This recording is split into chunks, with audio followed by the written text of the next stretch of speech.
the stream, and we're live, folks. Hello!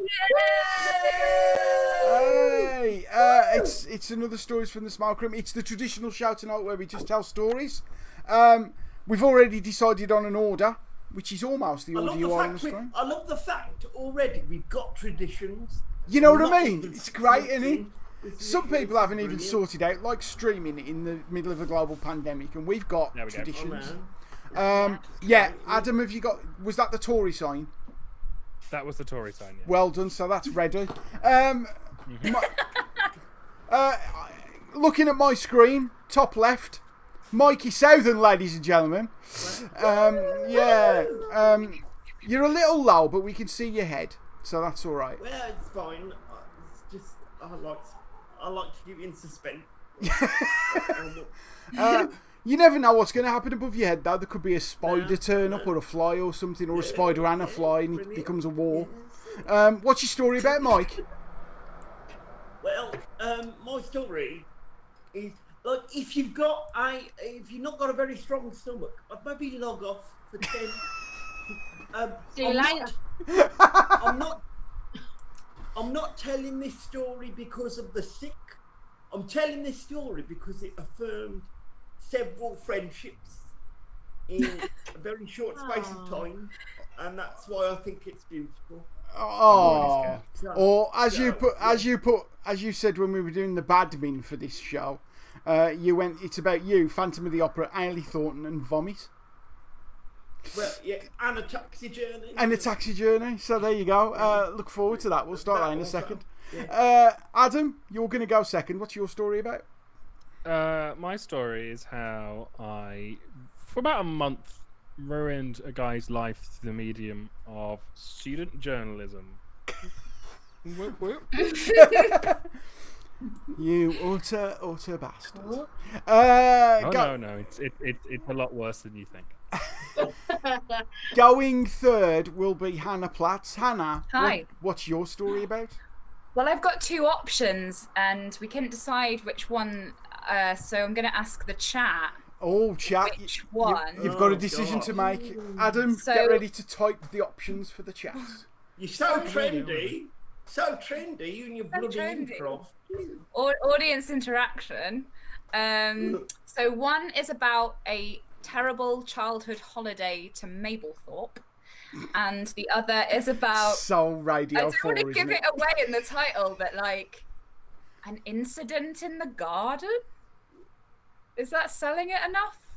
Oh, I feel like if I tell what it is, then it kind of tells the whole story. It becomes a very short story. It's a very I tell you what, that sounds like an episode of Top TV. It wasn't aired. Oh no! Do either of those? Do either of those options involve either murder or nudity? Or being a Tory? Or being a Tory? No. Mablethorpe is like Brexit. There aren't any Tories in Mablethorpe. There probably are. Can I ask, for the purpose of the podcast, where is Mablethorpe? So it's on the east coast, just above Skegness. Oh, so you see, For the purpose of the podcast, where is Skegness? Okay, I'll get on that the east coast in Lincolnshire. It's interesting above because the Wash. Skegness is where the working class go.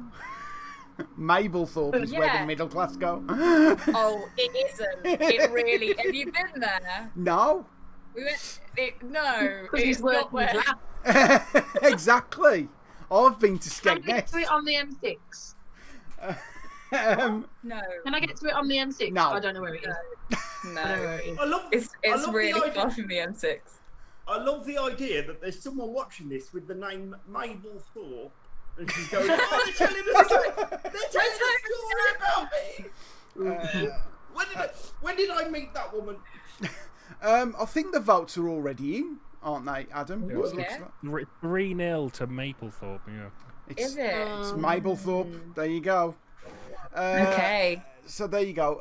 There's also a comment about hardcore gay erotica in the chat, but where was you're that? I missed thinking that of one. Robert Mapplethorpe, and it was photographs, not drawings. Oh. You're welcome. You dated Patti Smith. You're Wait, welcome. What? How did you, what? Robert Mapplethorpe. Oh yes, the photographer. Yeah. Yeah. Why? I don't know. I Homoerotic think I photography. missed that history lesson. What? He was famous. He dated Patti Smith. But he also took a lot of erotic photography. Yeah, he took these like nudes, these famous nudes. What was the artist's I'm name? glad, I'm glad people can forget Robert words. Mapplethorpe. That line. Yeah. Nice. That's later on. So Anyway, we haven't even bloody started yet. We haven't even done the Sorry. admin yet. Yeah, we're only doing the intros. Going. Wolves kick off at 8, Dave. Oh no! Come on, 2 minutes each for your stories. So we finished at 8. So I'm going to do a story. I will end the night, and I will do a story about the day I became Batman. You forgot Steph, Dave. Oh shit! Sorry, Steph. That is some very homoerotic photography. You see, Steph, we got into the homoerotic photography, and I just forgot you were there. It was Robert Mapplethorpe. Sorry, before I do my story about Batman, we've got someone called Steph. Steph, what's your story about? I think it fits in quite well now because I'm going to talk about my terrible dating life and the fact that I can't find a man who appreciates me. No, I'm going to talk about, because I've been on so very many bad dates. I'm going to talk about my top 3.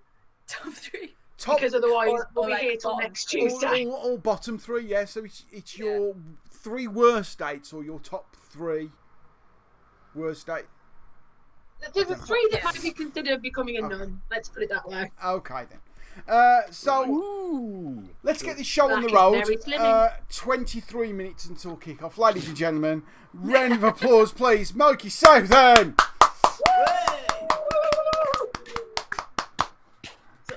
I'm just about to go into my 2nd year of university, and I'm living in Stoke-on-Trent at the time. And one day I get a message. I get a message from Hayley Thornton saying a load of us are going to the cinemas to see the 25th anniversary simulcast of Phantom of the Opera from the Royal Albert Hall at the cinema. Do you fancy it? So, like, me being me, like, any excuse, to watch theatre and just being a drama nerd in general, went, yeah, of course. So, that was all planned, and she was like, we'll all meet at this point.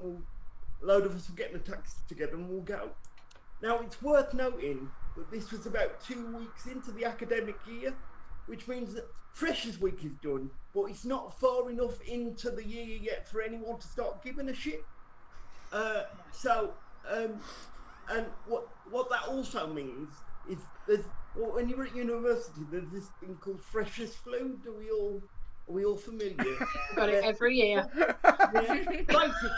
Basically, Freshers' Flu is just like that sort of bug that goes around that everyone gets because they're like hanging around with each other so much.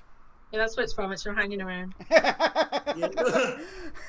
It didn't come along with glandular fever, did it, Steph? No, it's all right. It is. It's just a mixture of people from all different settings, and then saliva transference and stuff. Comparatively so bad. How attractive. Talking scientifically, not romantically, guys. I wonder why you're single, Steph. When you've got saliva transference.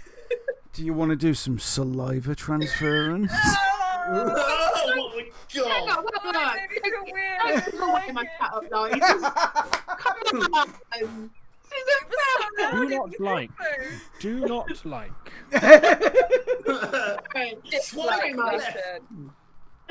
Anyway. Sorry, Mike. Anyway.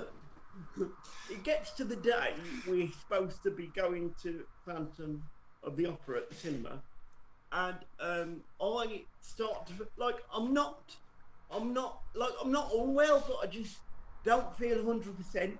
But I'm thinking, do I go? Or I'm thinking, well, if I don't go, I'm just going to end up moping, and what good's that? So I may as well sort of try and just go, and I might be fine. And Like, which, like, now, in the current circumstances, seems a fucking terrible decision. 2011 me wasn't really as educated as he is now, so, like... None of us were. No, clearly. And we all sort of met, and we all got in this taxi, and we travelled to the very glamorous Newcastle-under-Lyme. Don't know if you've ever been. It's about very nice. 20 minutes down a dual carriageway from Stoke. And nice. So we get there, and like I'm fine, but it's nothing unmanageable. And then the show starts. It's a really great show, and it gets sort of like to the midpoint of the second half, and there's a song in that point that is called "Past the Point of No Return," and it's quite ironic because it was during that song where I began to think I'm not very well. I just felt incredibly lethargic and just like not great at all. And so the more as it goes on, Phantom's funny because Phantom is one of those shows that you think is going to end at least 40 minutes before it does. And like, yeah, and you're just thinking like I love it, it's great, but I just would quite like me bed. Sort of the show ends, and because it's like a big anniversary of it, Andrew Lloyd Webber, who we were just talking about, comes out and does a speech that lasts about 20 minutes. Oh my God. About how great the show is and how lucky we are, which is right, but I feel like he didn't really think about the disabled people stuck in Newcastle-under-Lyme.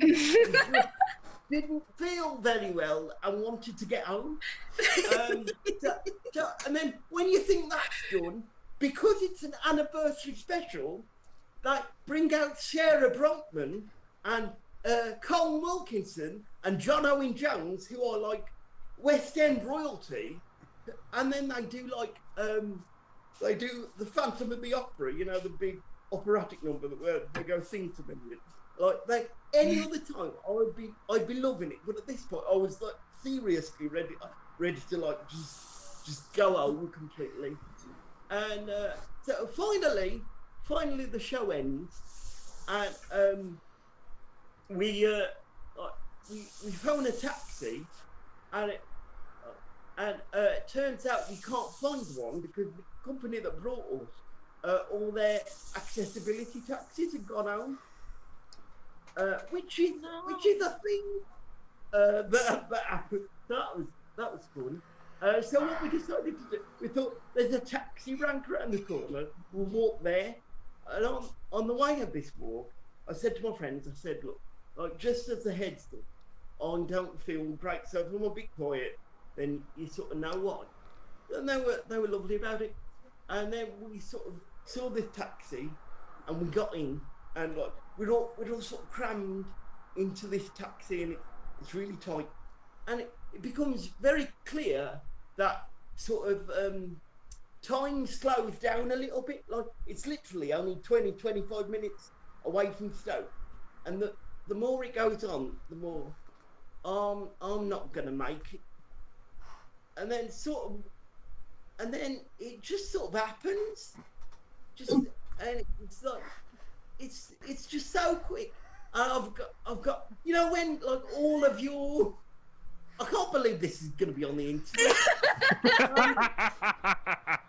But as I say, it's not about the sick. And then like all my friends are trying to be really nice, and like, but then like they're trying to like bring their feet from out of the way, and I'm really conscious that I don't want to like throw up over them. So it's like, and then my friend Rhiannon, who's in the front passenger seat, is like who's from Warrington, so she proper Northern. She just go, "Oh no, Mikey, no, I don't like sick. No, I don't."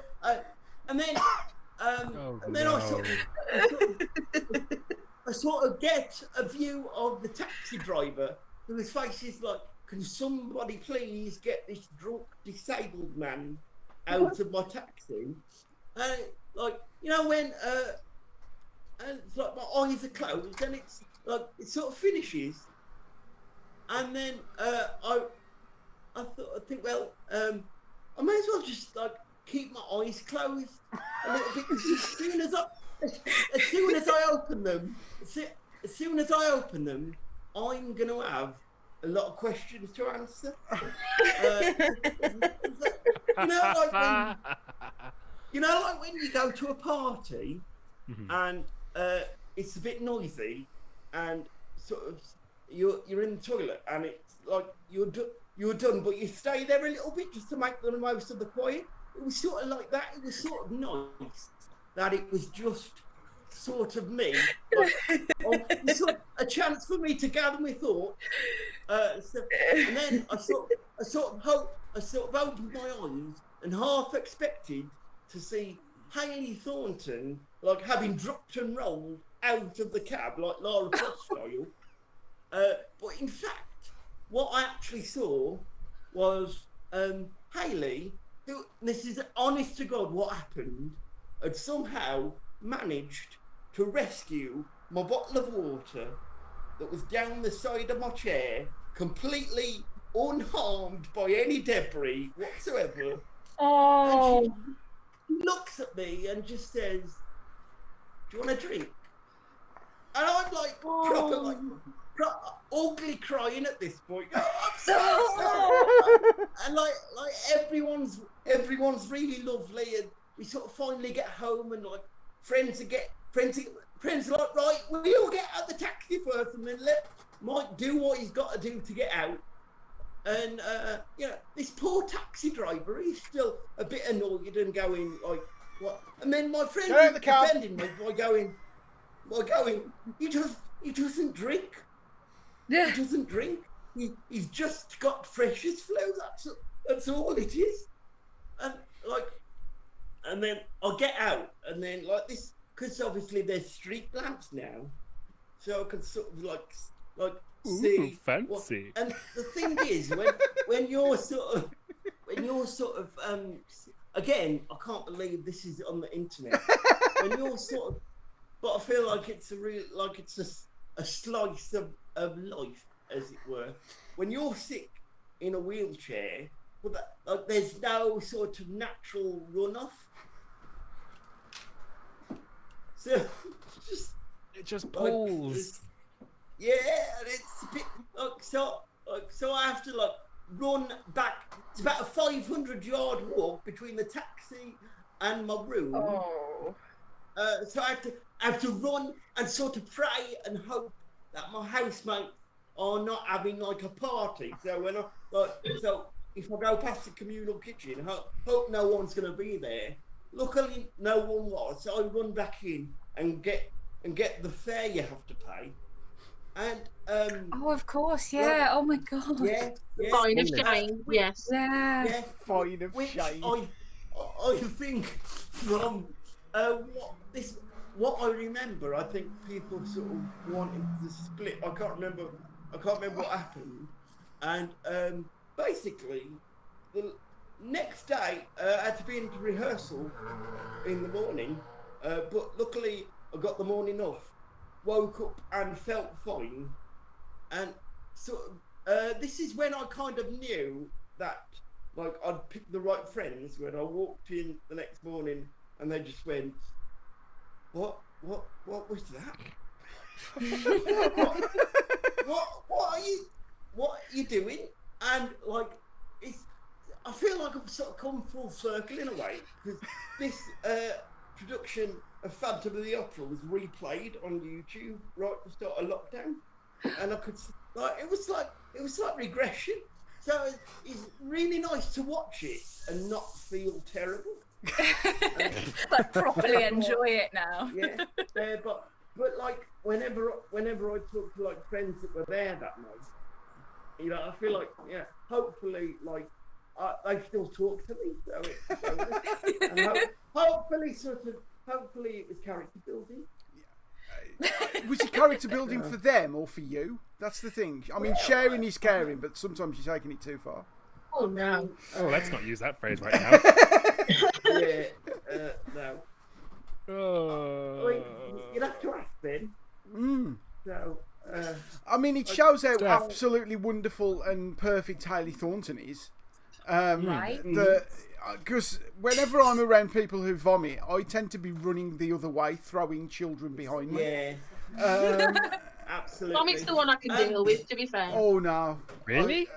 Yeah. Vomit I bet doesn't you bother have to me. when you're a teacher, though. You've got to deal with, that kind of. Vomit full of the icky. I'd just like to get sort of general consensus of the group and also the chat. Is that all right to tell? Yes, absolutely. Yeah. Oh yeah, sure. Oh, yeah. Because I'm thinking like it's quite relatable, right? We've all had that. Yeah, we've Yeah, all... I think that story about being they are sick. going to dig this out and show it to everyone. Yeah.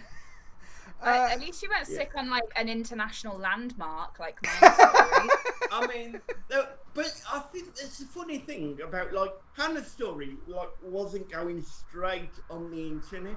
No, it wasn't. There was a delay It's a first. disconnect. This is just Yeah, out there, okay, yeah. isn't it? I Immediately, get that. you can almost sense Twitter going a bit wild. Someone's talking about vomit on Twitch. Cancel him. No, It's not in the terms of service. It's fine. definitely not. You see, I think we've all got vomiting in taxi stories of one form or another. But I've never vomited in a taxi. No, you vomited I before can't- getting in a taxi and after getting out of a taxi. Oh, after getting out, yeah, but like to save it and do it on your own drive, and then just apologise to your mother afterwards. No, Is a hypothetical situation.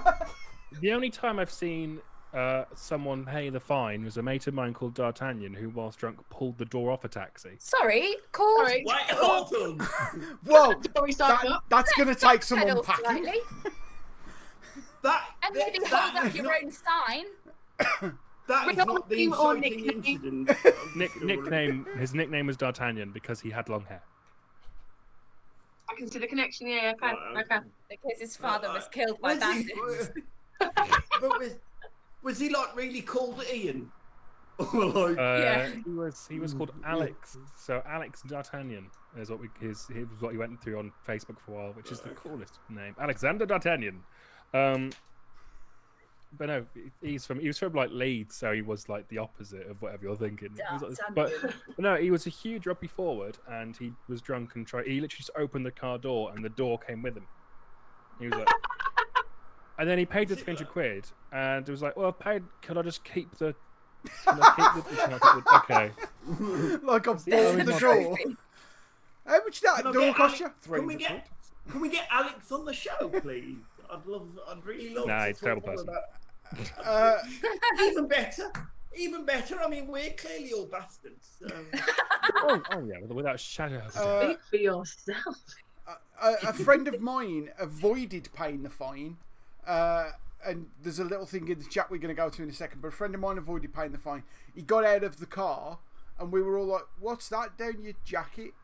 And he'd basically been sick in his hands in the taxi. We were sitting next to him and didn't know, and he'd just gone, threw it on the floor, and then did that with his hands.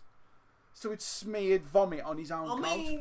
You see, your story, you come out of that much better than he does, Mike.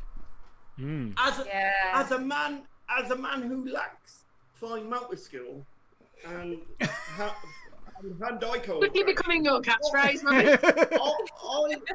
I find that quite admirable. It's like able to just sort of catch it. In the chat, oh hi Bats has put, I sneak vomited in my hand in the front seat of an Uber, and my rating is still great. Oh, in the front seat, that is an achievement. You hide it in the glove box. That is so much still. About 6 months later, a taxi driver's gone for something like, oh, fuck! Retroactively One of the reasons giving that I everyone a like bad finally Yeah, one of the reasons I finally passed my driving test was because I used to have to get Ubers home from gigs, and one of them literally nearly murdered us both. Because he turned, for some reason, he turned to go onto the M1 instead of towards my house, which is very much not the direction. And then he went, oh no, shit, and just reversed back down the slip road the wrong way. And then a lorry came off the roundabout to go up the slip road that we were coming down, and he had to like reverse into this lay-by. And I was like, right, cool, I'm gonna die. This is where I die at 2 a.m. on the M1 slip road. Wow, okay. And what did you and he write? He was like, I've given you 5 stars already before we've even got there. So, like, if you could, like, he was like really scared that I was going to mark him down. And I was like, I think you need to go home and go to sleep because you've been driving this car too long. And gave him this whole spiel about it. 5 stars. He told me that he like should have clocked off like 4 hours ago, but he just kept going because he needed the money or something. And I was like, well, you know, yeah, obviously I sympathise, but like you're going to kill us all. We're going to die. Capitalism is the real murderer here. You've been driving for 12 hours. Like, yeah, capitalism is the real murderer. We've just had in the chat as well from H. I'm keeping everyone to their chat names here so we don't reveal who they are.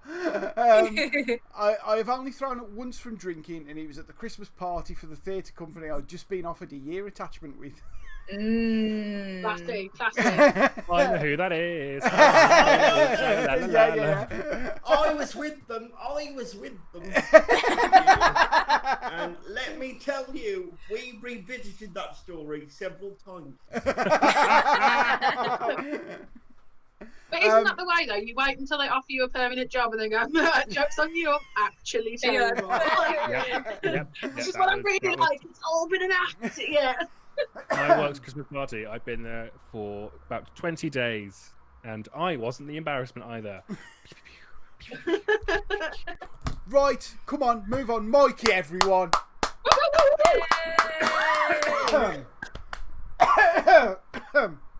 Is the air dry in there again, or have you got the Rona? It's the air is dry, it's not the Rona. Okay. Sure.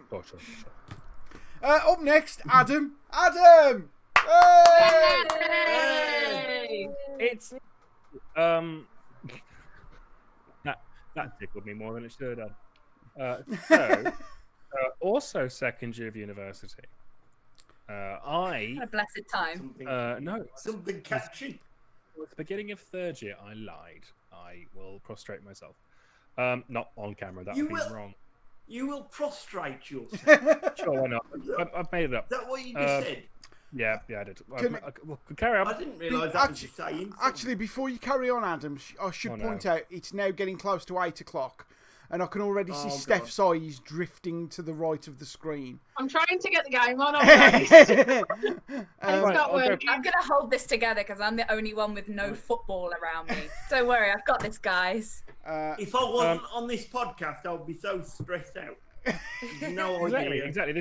This is chill. It's fine. When we see Steph's eyes drift, we'll start talking about her. My favourite conversation. We know. Sorry, Adam. Continue. No, it's fine. Oh, where was I? Oh, I was prostrating myself. You was prostrating yourself in the third year at university.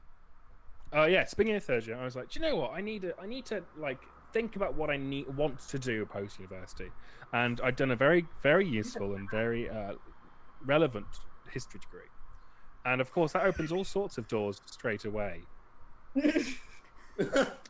So I decided off the bat I didn't want to be a history teacher because I'd rather die, and I didn't want to be a general teacher because as much MILF as you do get being a male teacher, it's not. An actual bit of sick came up then.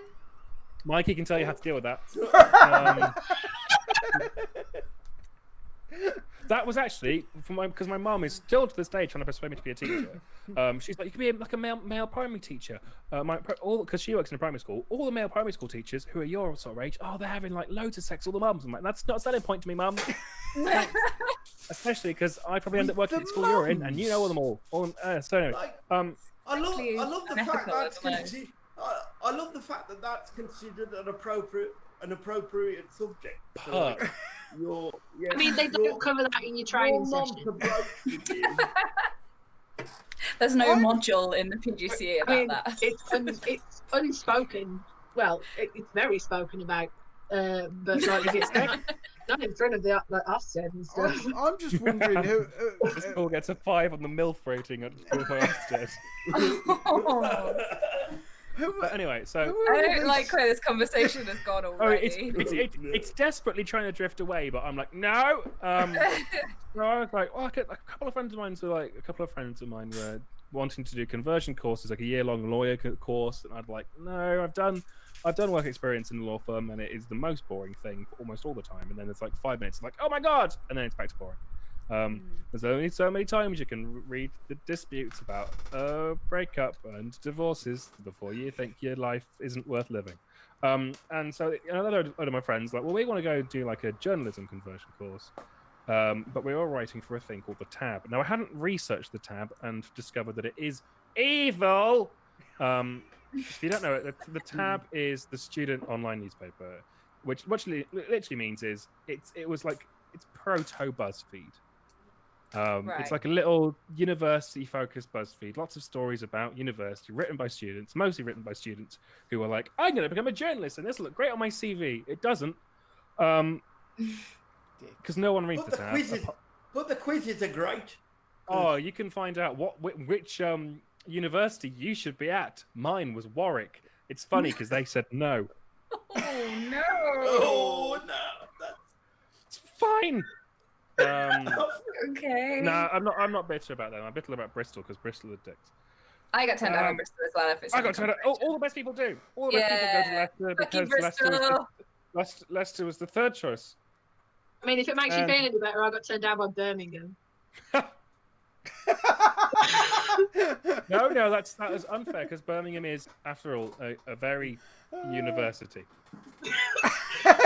It's definitely a university. Anyway, so I was like, well, Birmingham School of Catering. Carry on.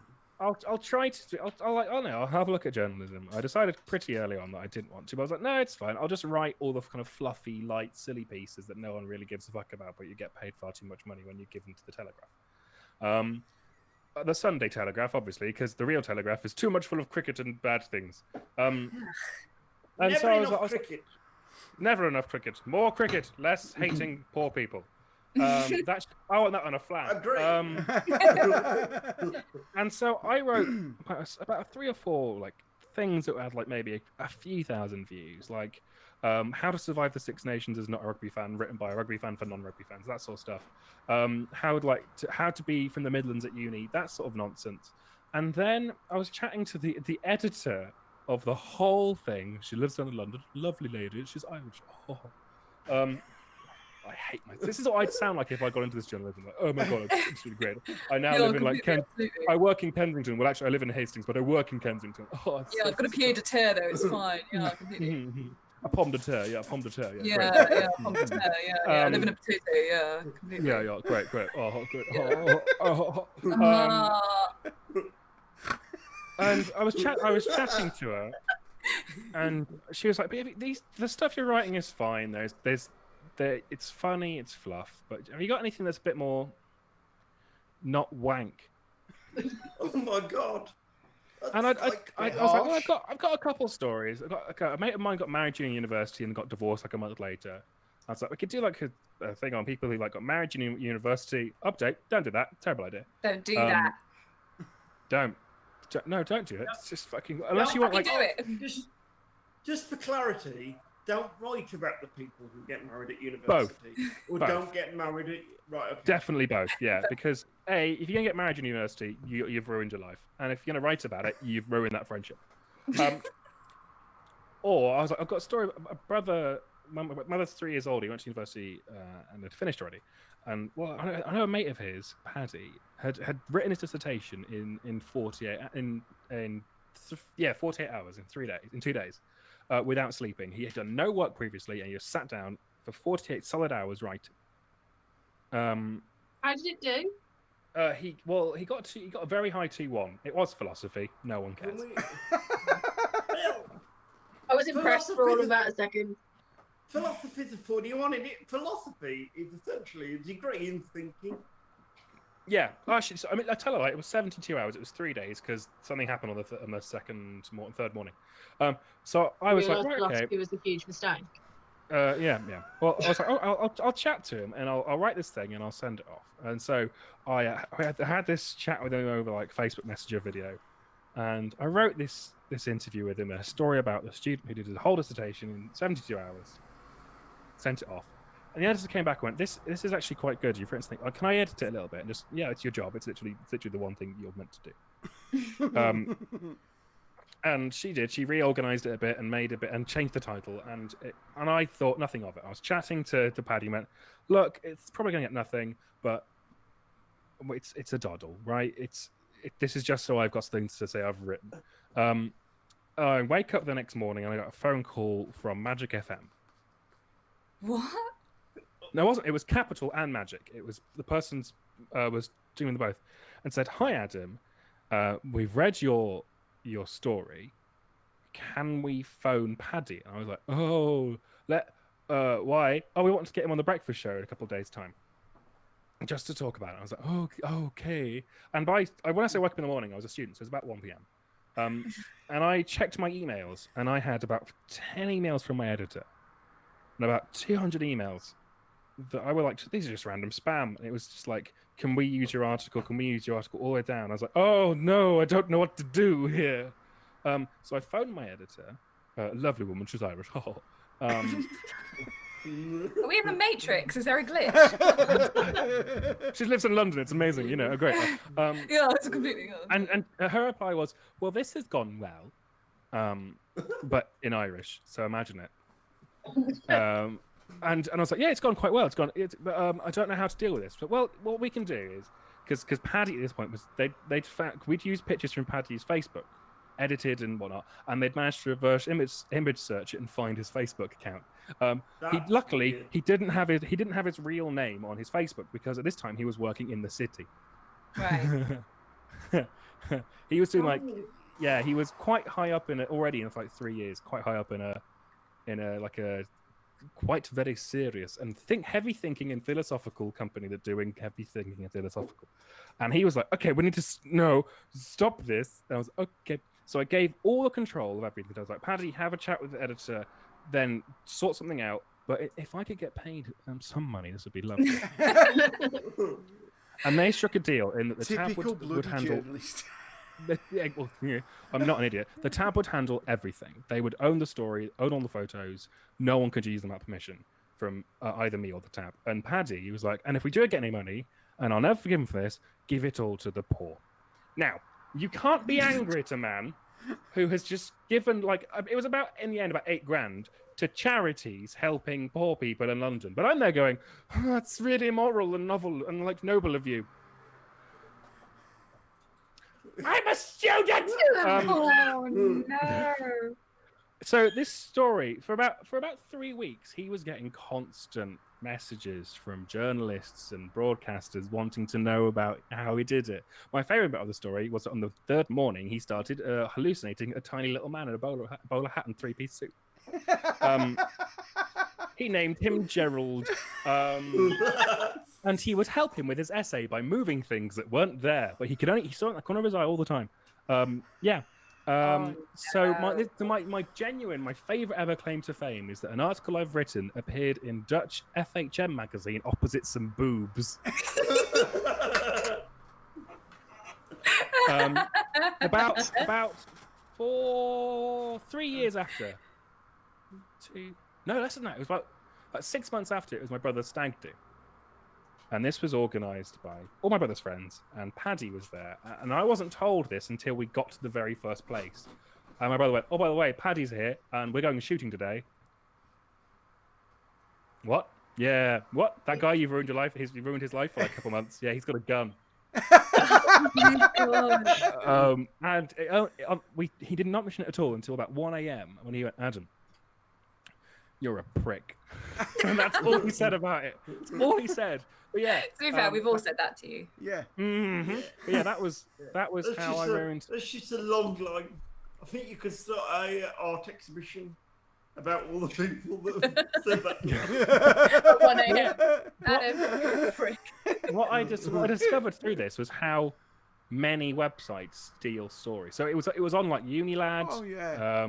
Lad Bible. It was on all of those. It appeared on actually a proper news site very briefly. And my dad messaged them and said, "Where did you get this story from?" And they said, "Oh, it's from Reuters." And it ended up the story had been the Tab had sold the story to like the main news hub. I forgot what it's called. Whatever. Like Associated Press or something. It was they sold it to Associated Press so anyone could use it. And I was like, "Oh no! I'm really glad I didn't use Paddy's full name in it, because that would be Googleable for the rest of his life." Forever. Yeah, his name is Patrick White. It's not his name. So, but yeah, that's how I ruined the guy's life. But you're going to send us the article later so we can put a screenshot. Oh on I can. Yeah, sure. Cool. It's the worst article ever written, but yeah. Did you never think about going into journalism? After that? No. Because I genuinely can't stand it. But now, what is fun is that a series of copycat essays happened like every single dissertation year now, and they all do. Mine got about 500,000, about 750,000 hits, but every single year there is like a thing of meet the student who wrote the dissertation in like an evening and shit like that. And I'm like, yeah, I started this terrible trend. I hate my life. God, I mean, damn it!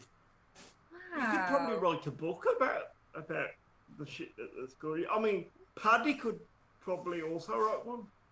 Yeah, probably. Paddy's probably probably donate all of the proceeds to the pool. I just found the article. It was 40 hours he did it in. Could I just maybe like DM in on Twitter just to apologise? Yeah, I think we don't feel like you apologised completely. Like at the most, this man needs a hug when it's right and proper to do so. But then at the same time, mind you, he's not cheating at university. I mean, that was like what Donald Trump did apparently, because Donald Trump was like, "I'm going to be a I am a multi-millionaire. I don't need anything more than a C. I will just not show up until the last week, and I'll pay someone to get their notes and then revise for 2 nights before the exam." Would you like to hear the title of his dissertation? Yes. It was he wrote 10,000 words on neo-Aristotelian virtue ethics and psychological egoism. I don't know what any of those words mean. I feel that was probably the binge title of Supercalifragilisticexpialidocious. Neo-Aristotelian virtue ethics ego neo-Aristotelian ethics ego ego. Yeah, it works. So, never say we don't provide premium content on this channel. I've got one question, Adam. Go for it. Why didn't you use, or why didn't you disguise the photo better and use a fake name? I mean, it's not his name. The name we used wasn't his name. Okay. And the photos, I didn't think about it. I genuinely didn't think it would do very well. Like, genuinely didn't. I thought no one would read it. It wouldn't care. It's just something to say I've done. So when it went big, I was completely unprepared. You see, this is a very valuable lesson for all you viewers out there. If it goes online, consider it public domain. Yeah. Think about that next time you send someone your news.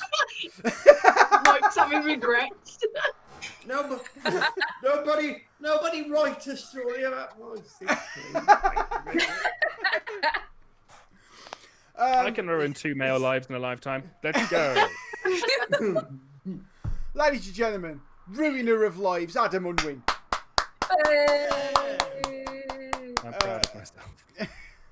Moving on, Hannah Mablethorpe. Please don't start calling me that. Hannah Mablethorpe.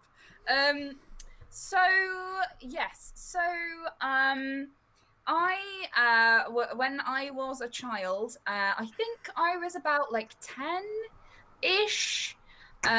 We hadn't been on holiday for like a while. There's complicated reasons I won't go into, but we decided to go. My dad wanted to go to the East Coast. We're all thinking the same thing, aren't we? He didn't need to lose any money for those years, did he? All right. It was because my dad was made redundant and we didn't have any money. So, okay. Your dad seems to be making an awful lot of decisions about where the family should go. No, he does. Yeah, that's Is he all right? Is he okay? No, he's fine. So he wanted to go to the East Coast because where we are in the Midlands, obviously, is like pretty much as far from the sea as you can possibly get. So there's this long tradition of kids from Leicester. You've obviously never been to Technopool, have you? I haven't. I actually haven't. It's got practically the fucking seaside. Imagine the sea, and it's the opposite of that.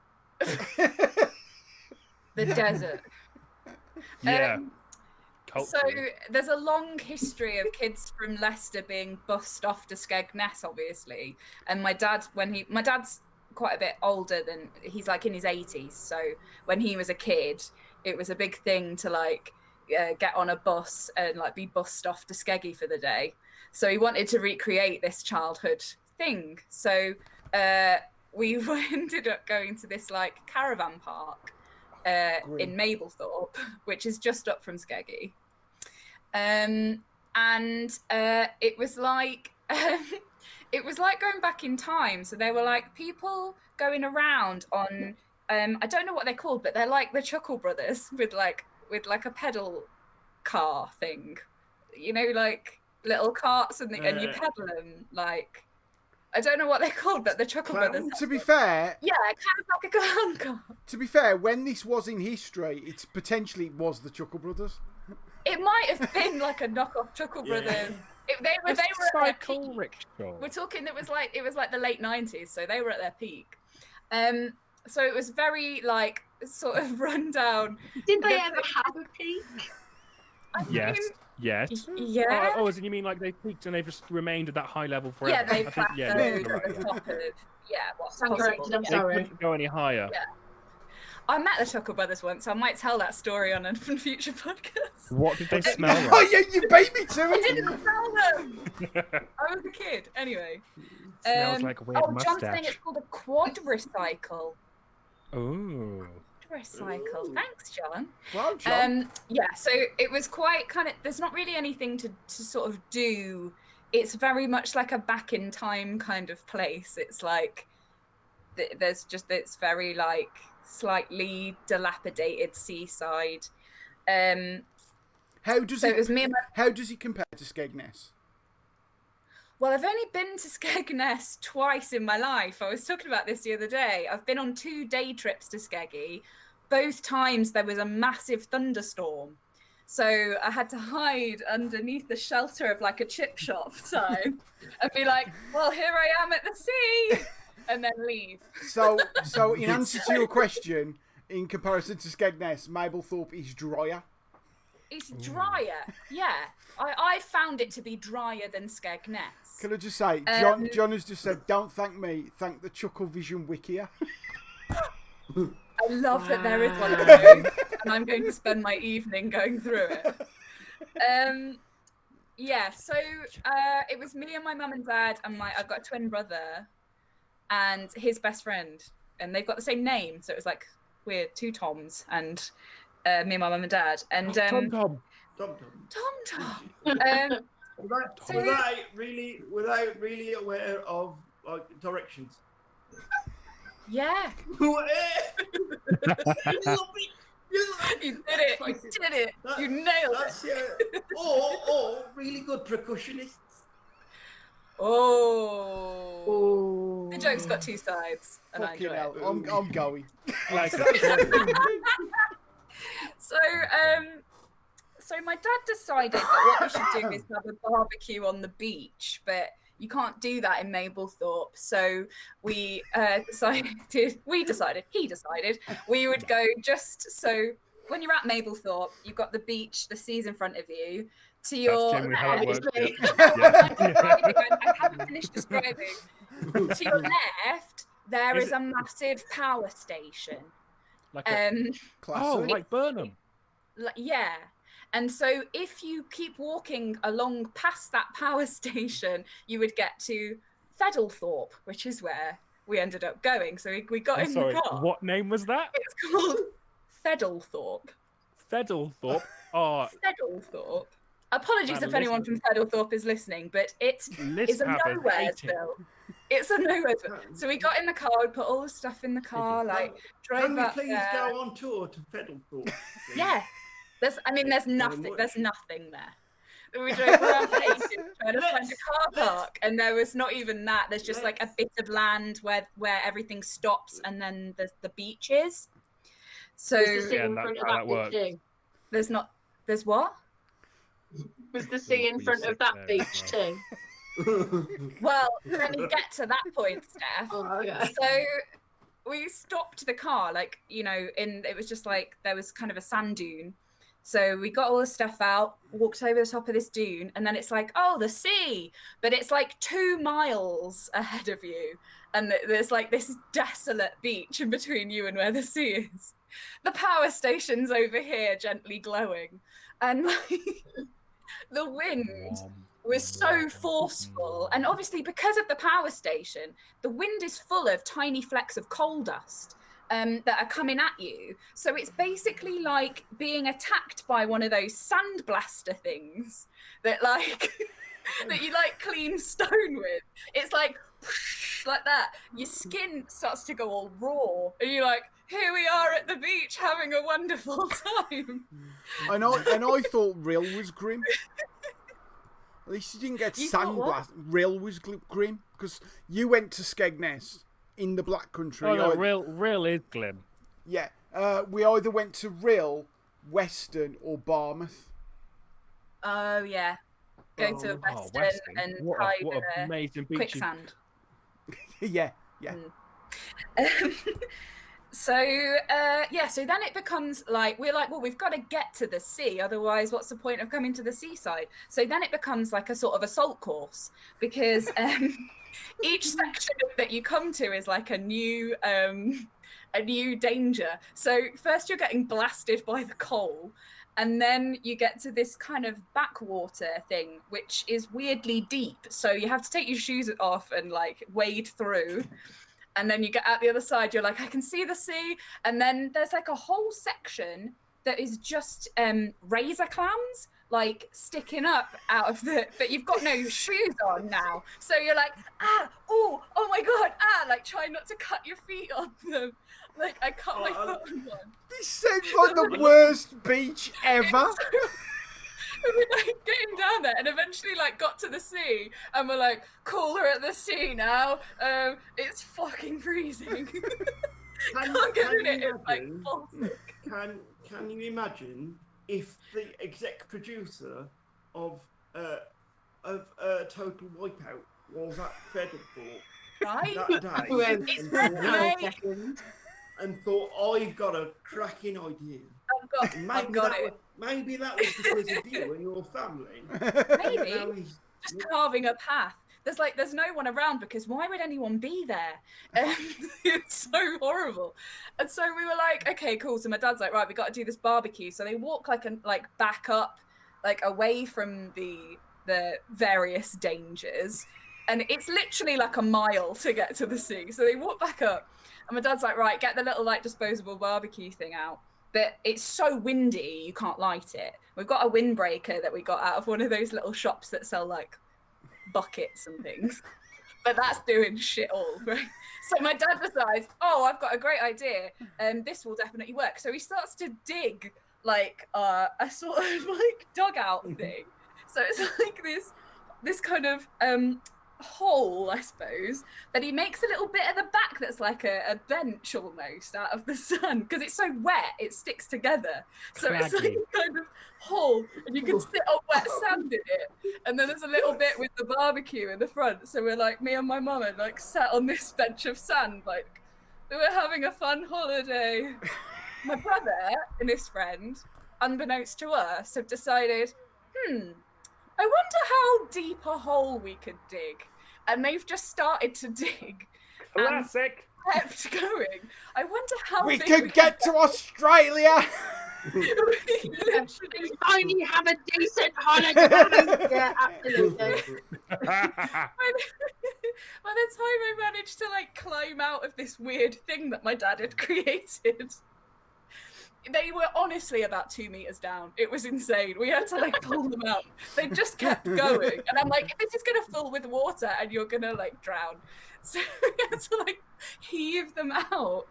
But of course, the act of us climbing out of this thing that my dad had built had meant that the edges of it, the sand had like trickled down and gently dusted all the food with a layer of sand and coal. That crunchy charcoal. This is like Raiders of the Lost Ark. My dad was so hyper focused on it that it was like so important to him that we had this barbecue that we were all too afraid to not eat it. So we were all like picking up like a chicken drumstick for some reason he bought, even though they take ages to cook. So it was like we were sat there till it was getting dark. It was nearly dark, and we're all like. Like it's all in your teeth, like oh, the thanks, Dad. I'm having Yum, a yum, yum. My mum swears that it's the only time that she's ever stamped her foot and cried and demanded to be taken home. I don't know if that's true, because I'm pretty sure she's done it on other occasions, but she swears this is the only time that it pushed her that far. So we were like, no, we have to leave this hellhole, it's awful. And we're all dead hungry and our teeth are full of sand and my foot is bleeding from the razor clam.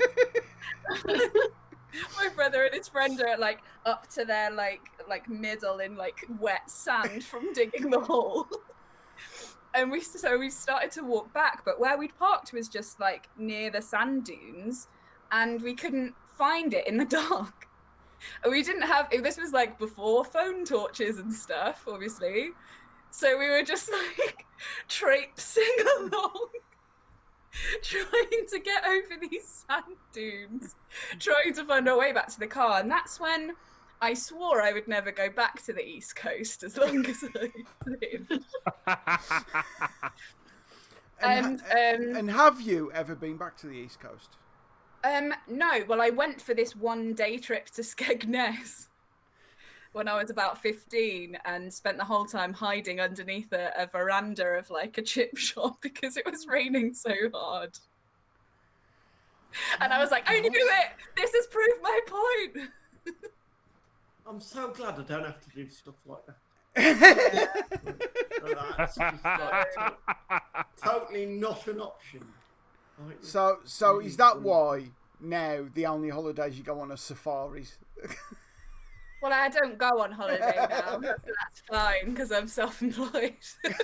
Any on a national monument or piss on a leopard. Anyway. Yeah. I only go to Edinburgh, and they're not even doing that this year. No, Edinburgh's still there. It is still there. Yeah. It is I still just can't. It's like not just the Fringe, right? It's like so much more than that. It's the Oh my Fringe god! What are and- you even talking and about? like the vaults as well. Wait a second. Wait. This is the who's Gayton Engine Pumping Station, Erasure. Is that the place? Is that the power station? It looks like it, doesn't it? Activities in Thedlethorpe. Activities. It shows you how desperate I've been during lockdown because I got it into my head that I was so desperate to see the sea. I was like, I'm fucking going back to Thedlethorpe. And I started putting it in Google Maps, like, I need to be at the sea, I need to see it. And then I like came to my senses and was like, no, I'm not driving. You could have just gone to like Boston. I don't even, is Boston's that even nice. by the sea? Well, it's close enough.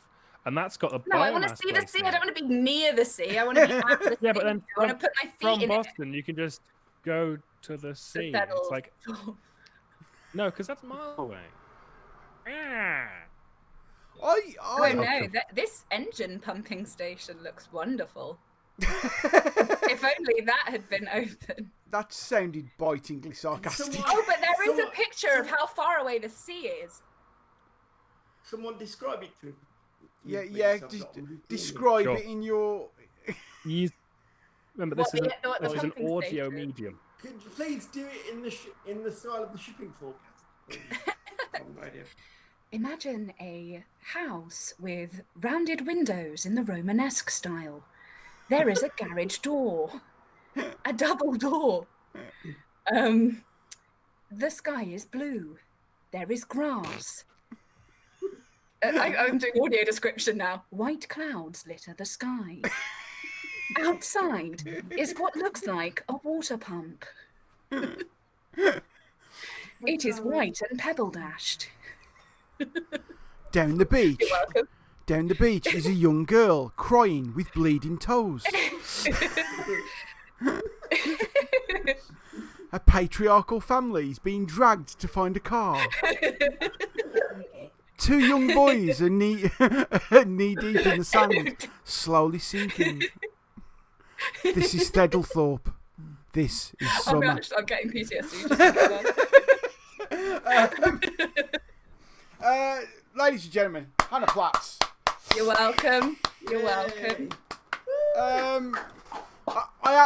Right. There was a little bit of distraction at the start of your story there, Hannah. Because what Wolves missed a penalty. Oh, did they miss a penalty? Raul Jimenez missed a penalty. Oh, What team are they playing? Who are they Sevilla. playing? Sevilla. Yeah. Good, I know what that is. I mean, more importantly, Ronnie O'Sullivan pulled it back to 9 frames all with Mark Williams. Oh my god! I thought he was winning. Stop laughing! I'm genuinely invested. Yeah, I know. It was. That's all I've done. I saw it and went, whoa, 9-all. He was 6-2 down. This is madness. I know. Oh man, I love snooker. It's great. Watch snooker. It's wonderful. It's currently, Honestly, Mikey. It's currently 10-all. Oh. God. What do you have to get to win? Ronnie O'Sullivan's gone for the 13. blue there. Lovely, Oh. lovely shot, and he's cannoned off the red Yeah. down to the top. Absolutely perfect. Laid him across. Oh, I'm getting tingle. Hooray. I've got Hannah one side and Adam the other. Never ever say I've got a tingle. I've got Adam one side and Hannah the other. Again. Say it. Oh, it's a lovely long black, and it's in the bottom right pocket. Absolutely amazing. Amazing by O'Sullivan. Sorry. Can we move on? Yeah. No. I haven't forgotten you this time, Steph. Yeah. Steph, I'm just going to put my light on. I'm not running away. Steph, you're going to tell us about your 3 worst dates. I'm going to tell you about all the times I've nearly joined a nunnery. Like, Get thee. I don't think I'd cope well as a nun. I mean, black is very slimming, but it's the whole I need to appreciate God bit that I have an issue with. Not that I don't think he's a great guy. He's probably fine. We're just We seeing don't know. other people at the minute. Seeing other deities right now. Yeah, I'm just really focusing on myself right now.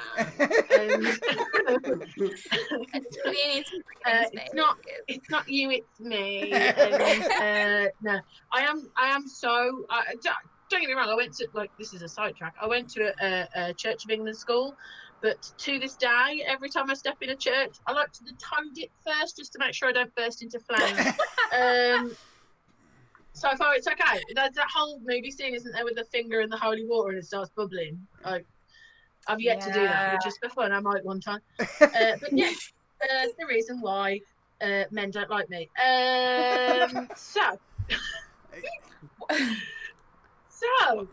Yeah, I thought I would tell 3 of the worst dates I've ever been on. So they're not going to be in any particular order because I feel like some of, like, it might not have been the worst date, but it's a better story. So I'm going to withhold names just because, not that I care about them or biting out their horrible personalities, but I will. Somebody Can we get phone numbers? Somebody might. Yeah, I will. Yeah, that's true. I don't want to write an article about it. Exactly. So I have been single for a while. Okay. Pardon? Good. He's doing the Tunica, just ignore him. And I couldn't start the article with that. It sounds depressing. I will say as well, once I was teaching it, I was doing my teacher training, so I was at a school where kids didn't know me, and so in this school you had to, because it was so big, you had to write your name, the subject, and the teacher. So if your book ever got lost, they could return it to the right teacher. And this kid went, "So is it Miss or Mrs.?" And I went, "It's Miss," and she went, "Oh." Oh, get the fuck out of here. Get the fuck out of here. Clip that, John. Clip it. Part of me wants to give it attention, but part of me was like, that's kind of funny. Like, I appreciate that humour. So yeah, I struggle with dating because I'm not very fond of people. It's one of the main dating things, as a concept is outdated. Because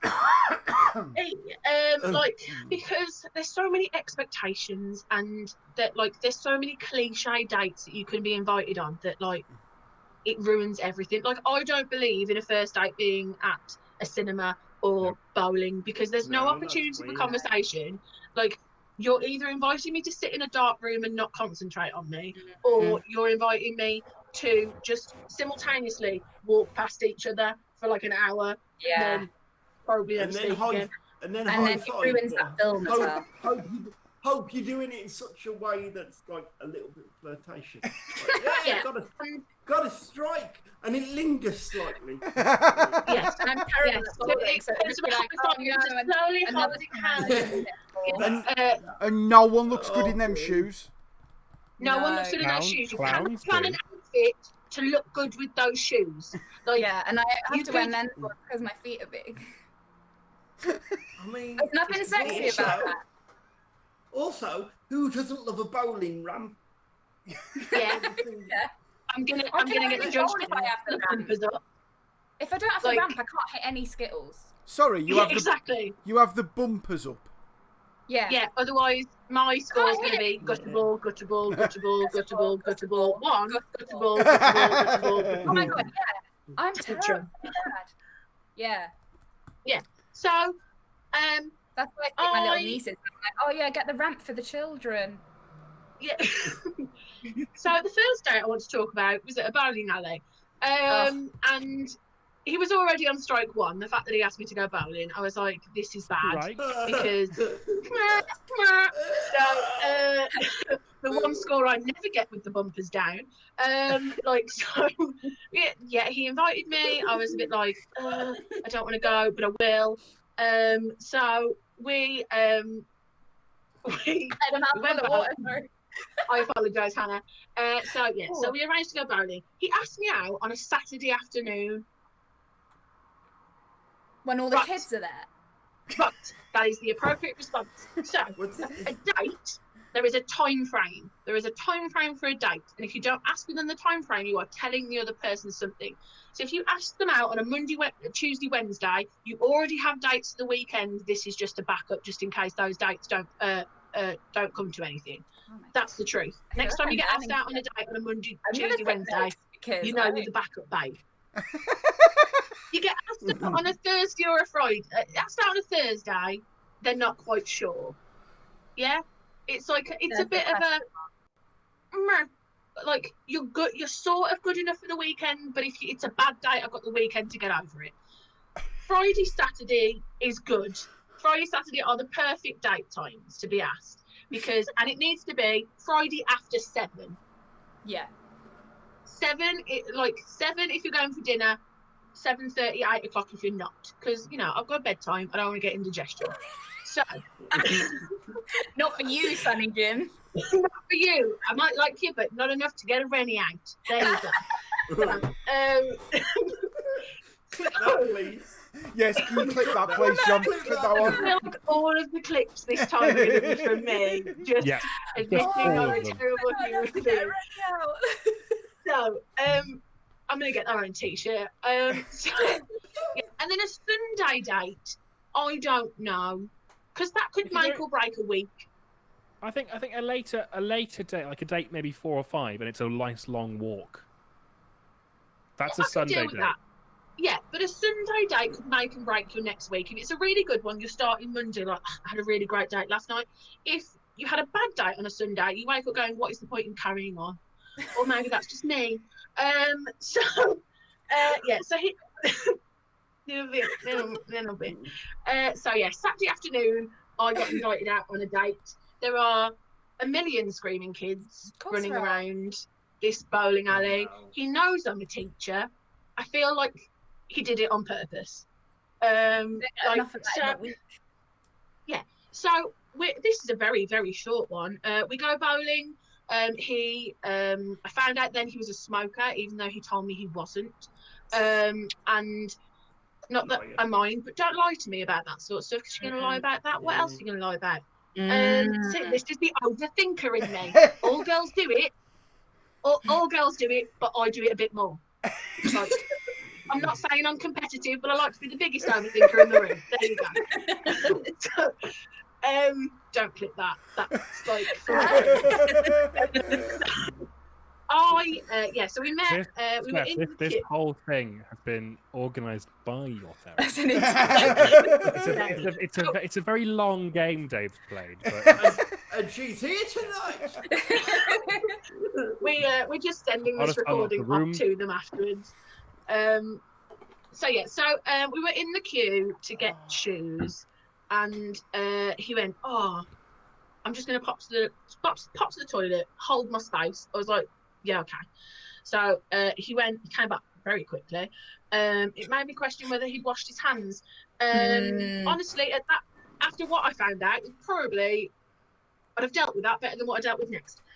He went, do you mind if I have a cigarette before we start bowling? We're in the queue. I was like, I'm going to have to come back out of the queue to then rejoin the queue. Saturday afternoon, there's loads of people, but I'll deal with it. So we went outside. What's the point of you holding his space if he's then going to go, mind if we relinquish it? That's just poor planning. Right. I'd already made a note of that in the logbook. I don't take paper and pen with me. It's all up here. So I was a bit like, okay, he's got poor organisational skills. We're going to have to add that to the list. So we pop out. We're having a conversation. He made a joke about me wanting the bumpers up. He was like, do you want the bumpers up? We replied, yes, please. He didn't know what to do with himself. And then I was looking at him and I went, what's that on the inside of your nose? And he went, I knew it. What? I knew it. What? What? What? And I was like, oh no. Oh, I think I'm busy, so I went in the car and go home.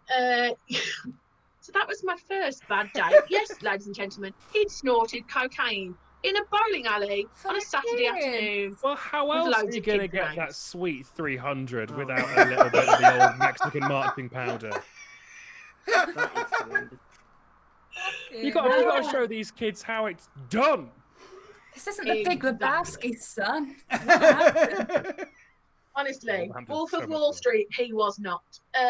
Wolves of Wall Street. That's the only reference I have to cocaine. So that was my first terrible date. Terrible date number 2. Numero 2. It was at a bowling alley. Why? Oh, what is the fucking obsession with bowling? Oh my life. Just say no, Steph. It's a great third date. It's a brilliant third date because you've got that. Yeah. You can do some chatting as you walk back and forth, and you sat down. You already know them. You can do a little banter. Like you can pretend there's a little competitiveness, even though the competitiveness is real. I was going to say you can pretend. You can just—it's great. It's not maybe second date if you're like, we'll drink at the same time. Yes, but not and number it's a one. Saturday evening. Right. So yes, I do really appreciate that Bentley Bridge is a wonderful place to like spend your time, but there are other places that people know. Yeah, there's Nando's for a start. Yeah. Fuck off. Nando's is a shit date. Bella Italia, if you want to be really. I mean, I won't go for dinner on a first date, and there are multiple reasons. The first one is, we'll talk about that. I won't go for dinner on a first date because you're committed to the date. There is no get-out clause once I've ordered my food. That's too much time. I'm not sacrificing piri piri chicken medium. I'm not sacrificing, exactly. Yeah. If you're not at Nando's, you've got to wait for a waitress or a waiter to come over, and you're like, oh my god. Wait for a waitress or a waiter? Have you ever been to Nando's? You go up to the till? No, I said if you're not at Nando's, you've got to wait even longer. What posh Nando's are you? No. I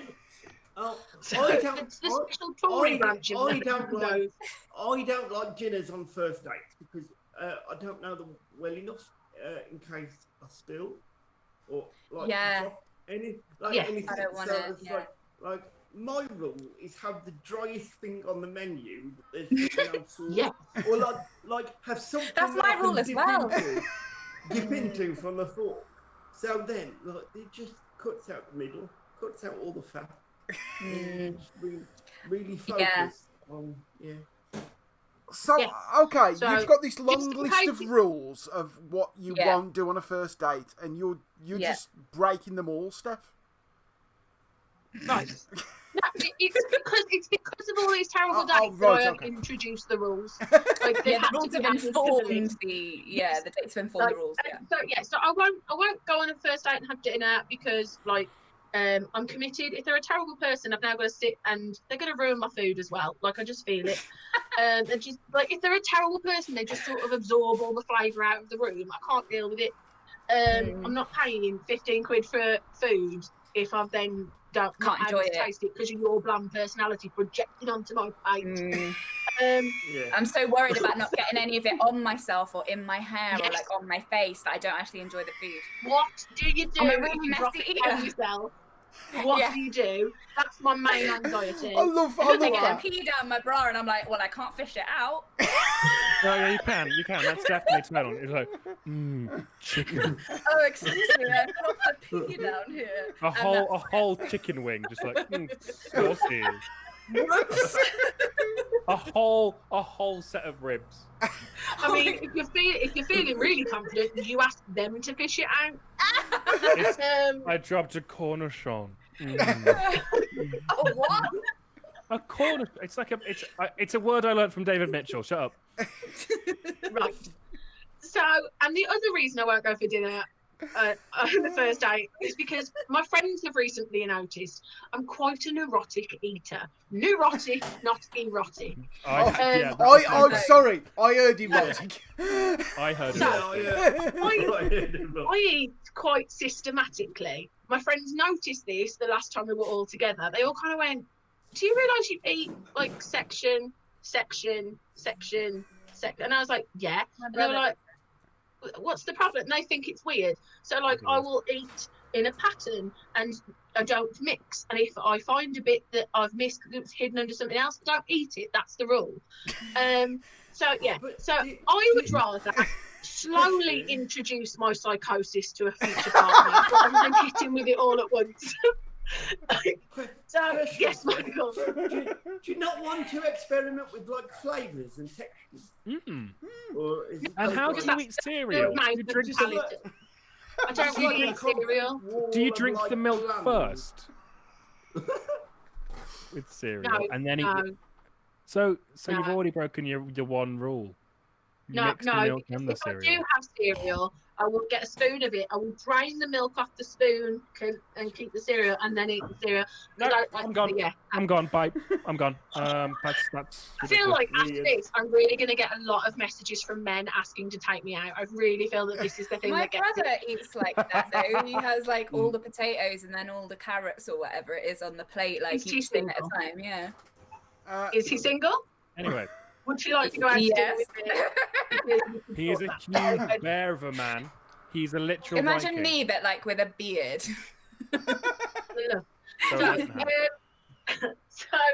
So he invited me out to where were we? Yeah, he invited me out bowling. It was a Tuesday daytime. Daytime?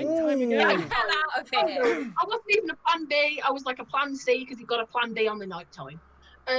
So that's how badly I felt. But I went anyway. This is before I found out about the Tuesday rule.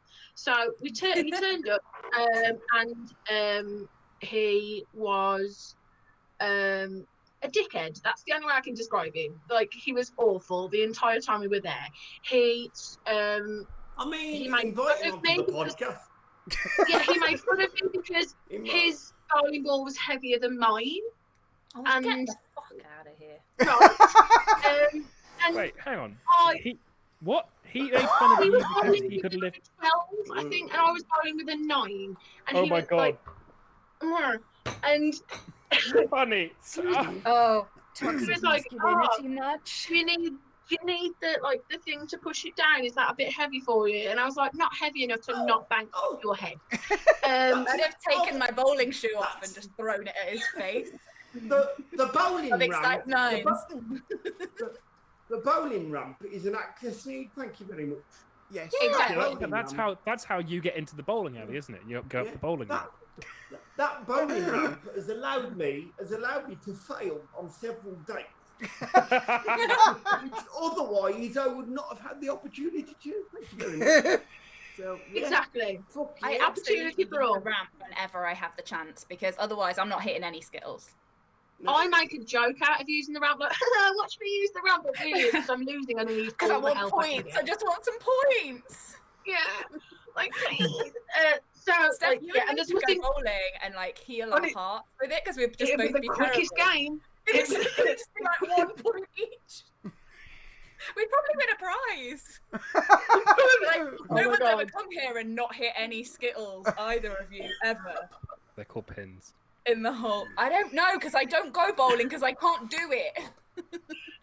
Have you been holding on to that for ages, Adam? I feel very strongly about this, and I didn't realise how strongly I felt. Because Skittles is a better and different game. They used to have Skittles out at a pub near here, and then they got rid of it to make it all posh and have food. Ugh. Carry on, Steph. So anyway, on with this terrible date. So he made fun of me, and then very well done to him. He scored a strike. I was stood up. He was by the thing. He turned around, ran up to me, and went, "In your face!" And I went, "Okay." All right, then, yeah. Did you? I mean, oh my God, I'm not as aggressive as that, Hannah. It's this tiny penis. It just happens in the moment. So, my face must have said everything, because he very quickly backed off and we continued the game in silence. Oh God. I'd love to have been in the lane next to you watching it happen. No. There was no one else in the bowling alley because it was a Tuesday afternoon. So we the finished same the game. alcoholic that sits in the bar all day, every day, and no one else there. We finished the game of bowling, and he said, "Do you want to play a game of pool?" And I thought, oh, he's trying to redeem himself. I'll give him a chance. He was on his last one. And so we played a game of pool. He won. Mainly because I potted the black. He wouldn't have won otherwise. And so yeah, he won. He went, "I'll tell you what, we'll play one more game. If I win, I get to kiss you." I had the game of my life. I won. I won. I embarrassed him in the way that I won. I was I was like measuring angles. There was no way I was losing. I love So it. yeah. So, Oh my god, I love you so much. at the end of the day, he walked me to my car, and I got in. He very clearly tried to lean into a kiss, and I got in the car. What time is it at this point? It's like 6 p.m. Probably about 3:30 in the afternoon.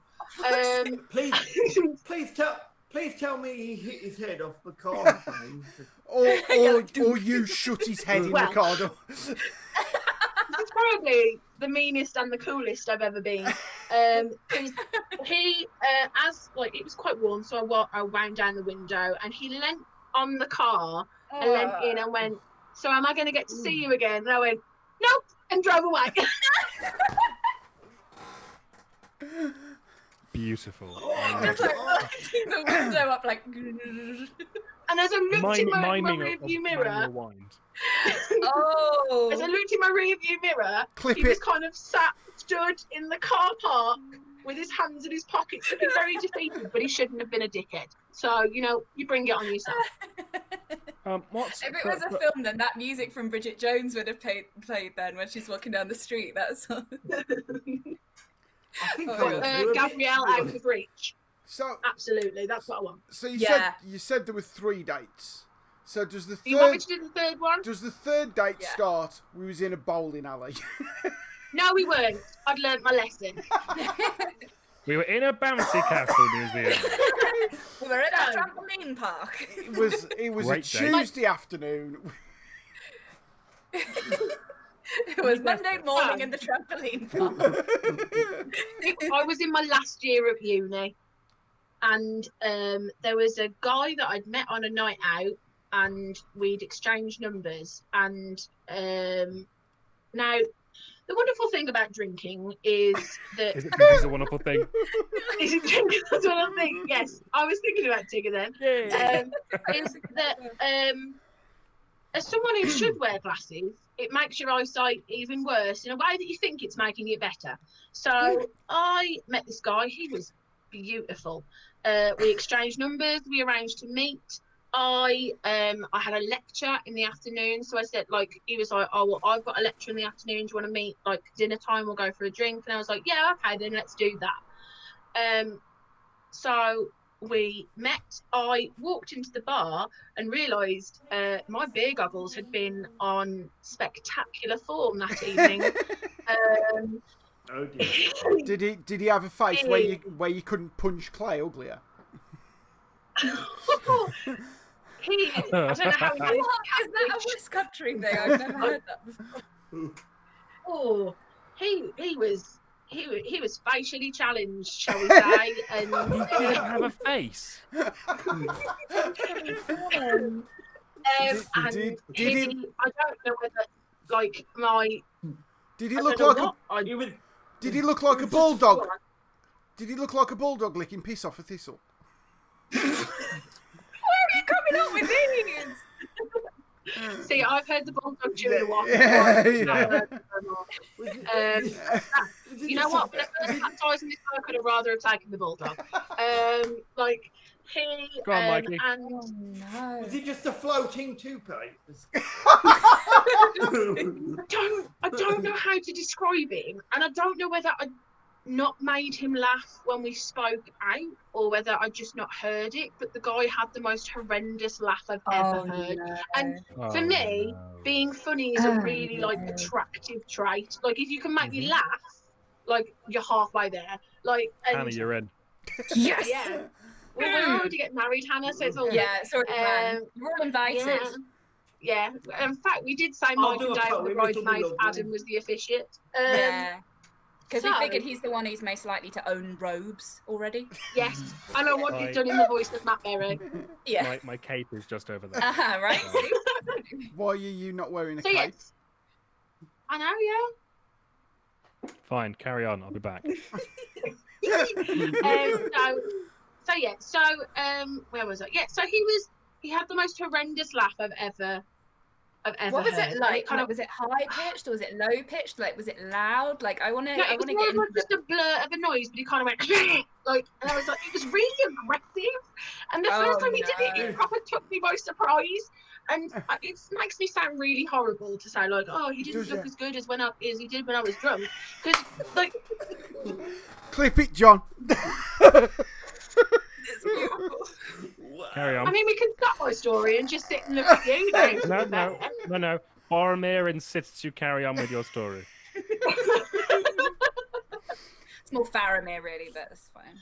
Yeah. I'm doing over there. To be fair, it just looks like you got a hoodie on now. It just looks like you're a Slipknot fan. Yeah. It's so warm. Carry on with your sad story of a man. Just like on top of a puddle.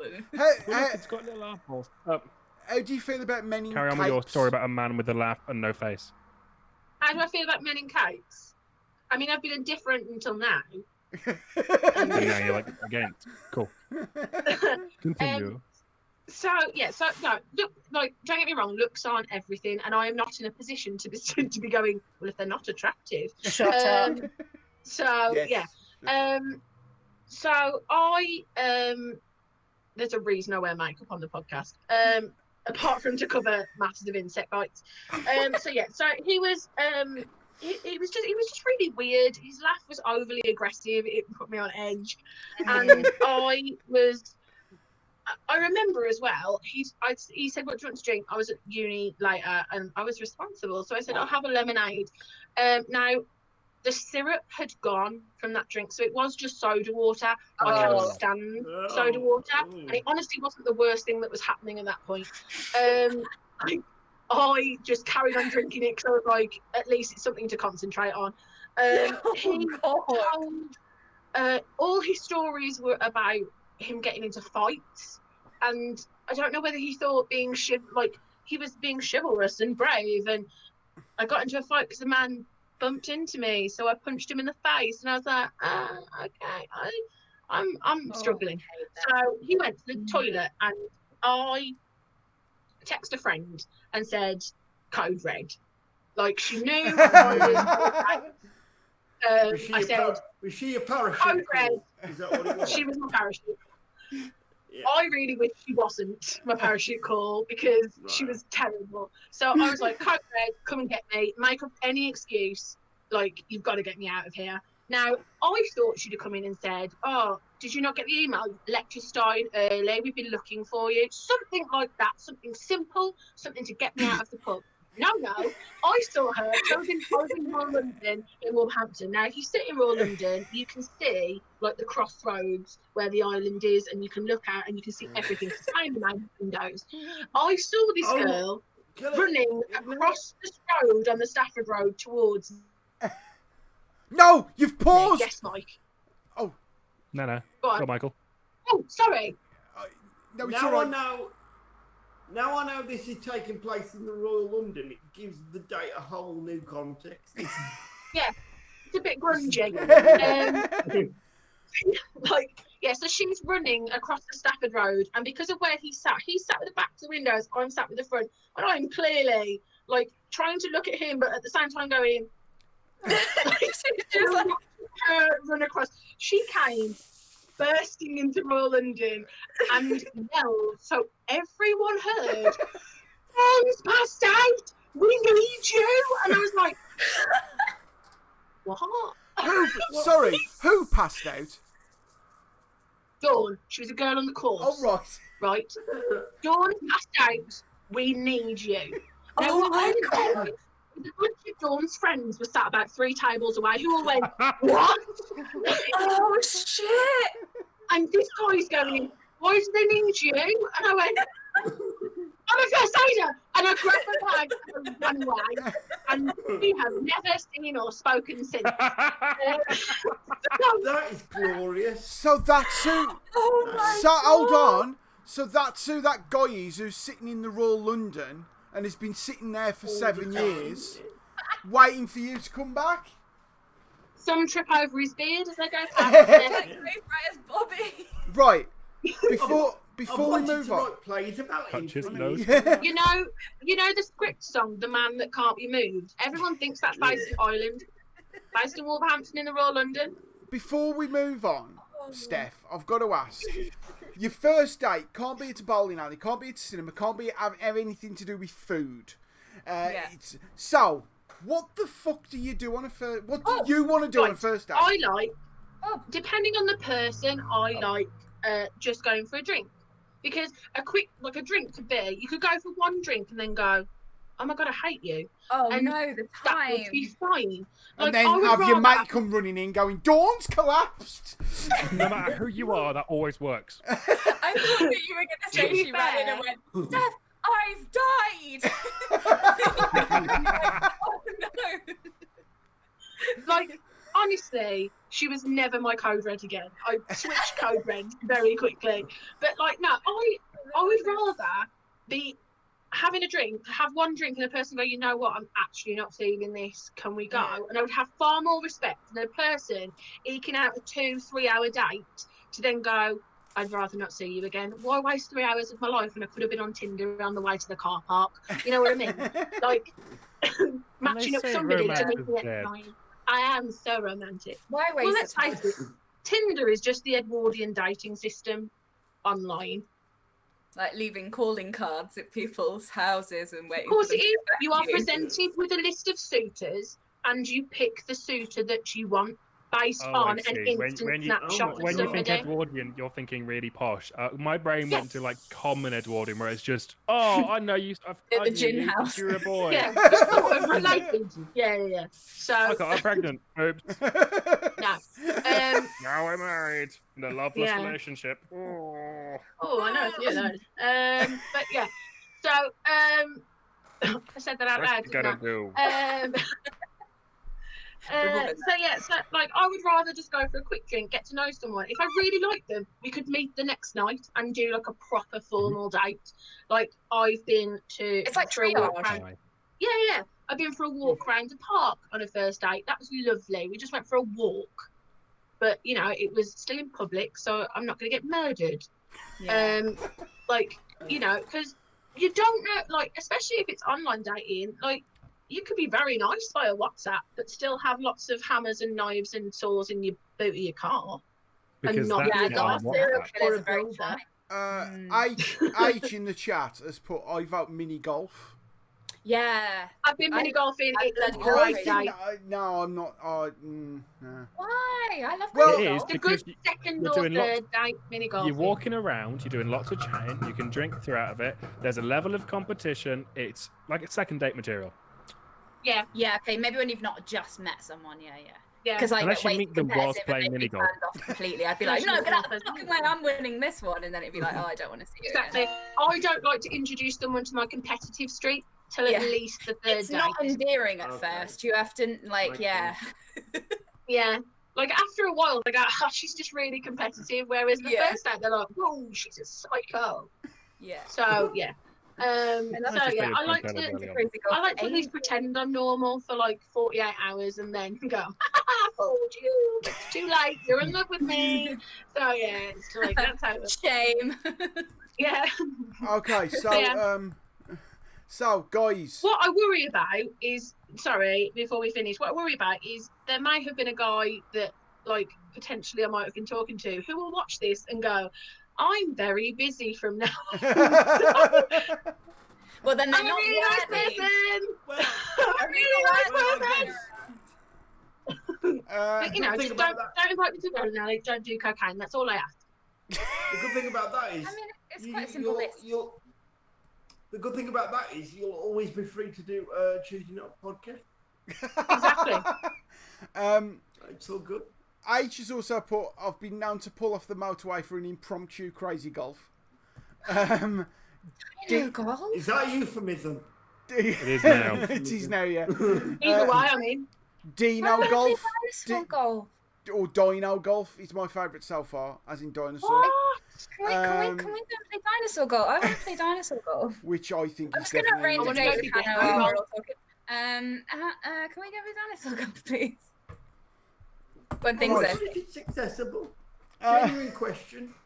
Like, Because I've not tried, so I wonder if... There's these new indoor ones that might be. Yeah. I don't know. Crazy golf. Crazy golf. I love it. Mini golf. I love it. Crazy golf. Crazy golf. The funny thing about crazy golf is it's never actually that crazy, is it? It's not that. Wait.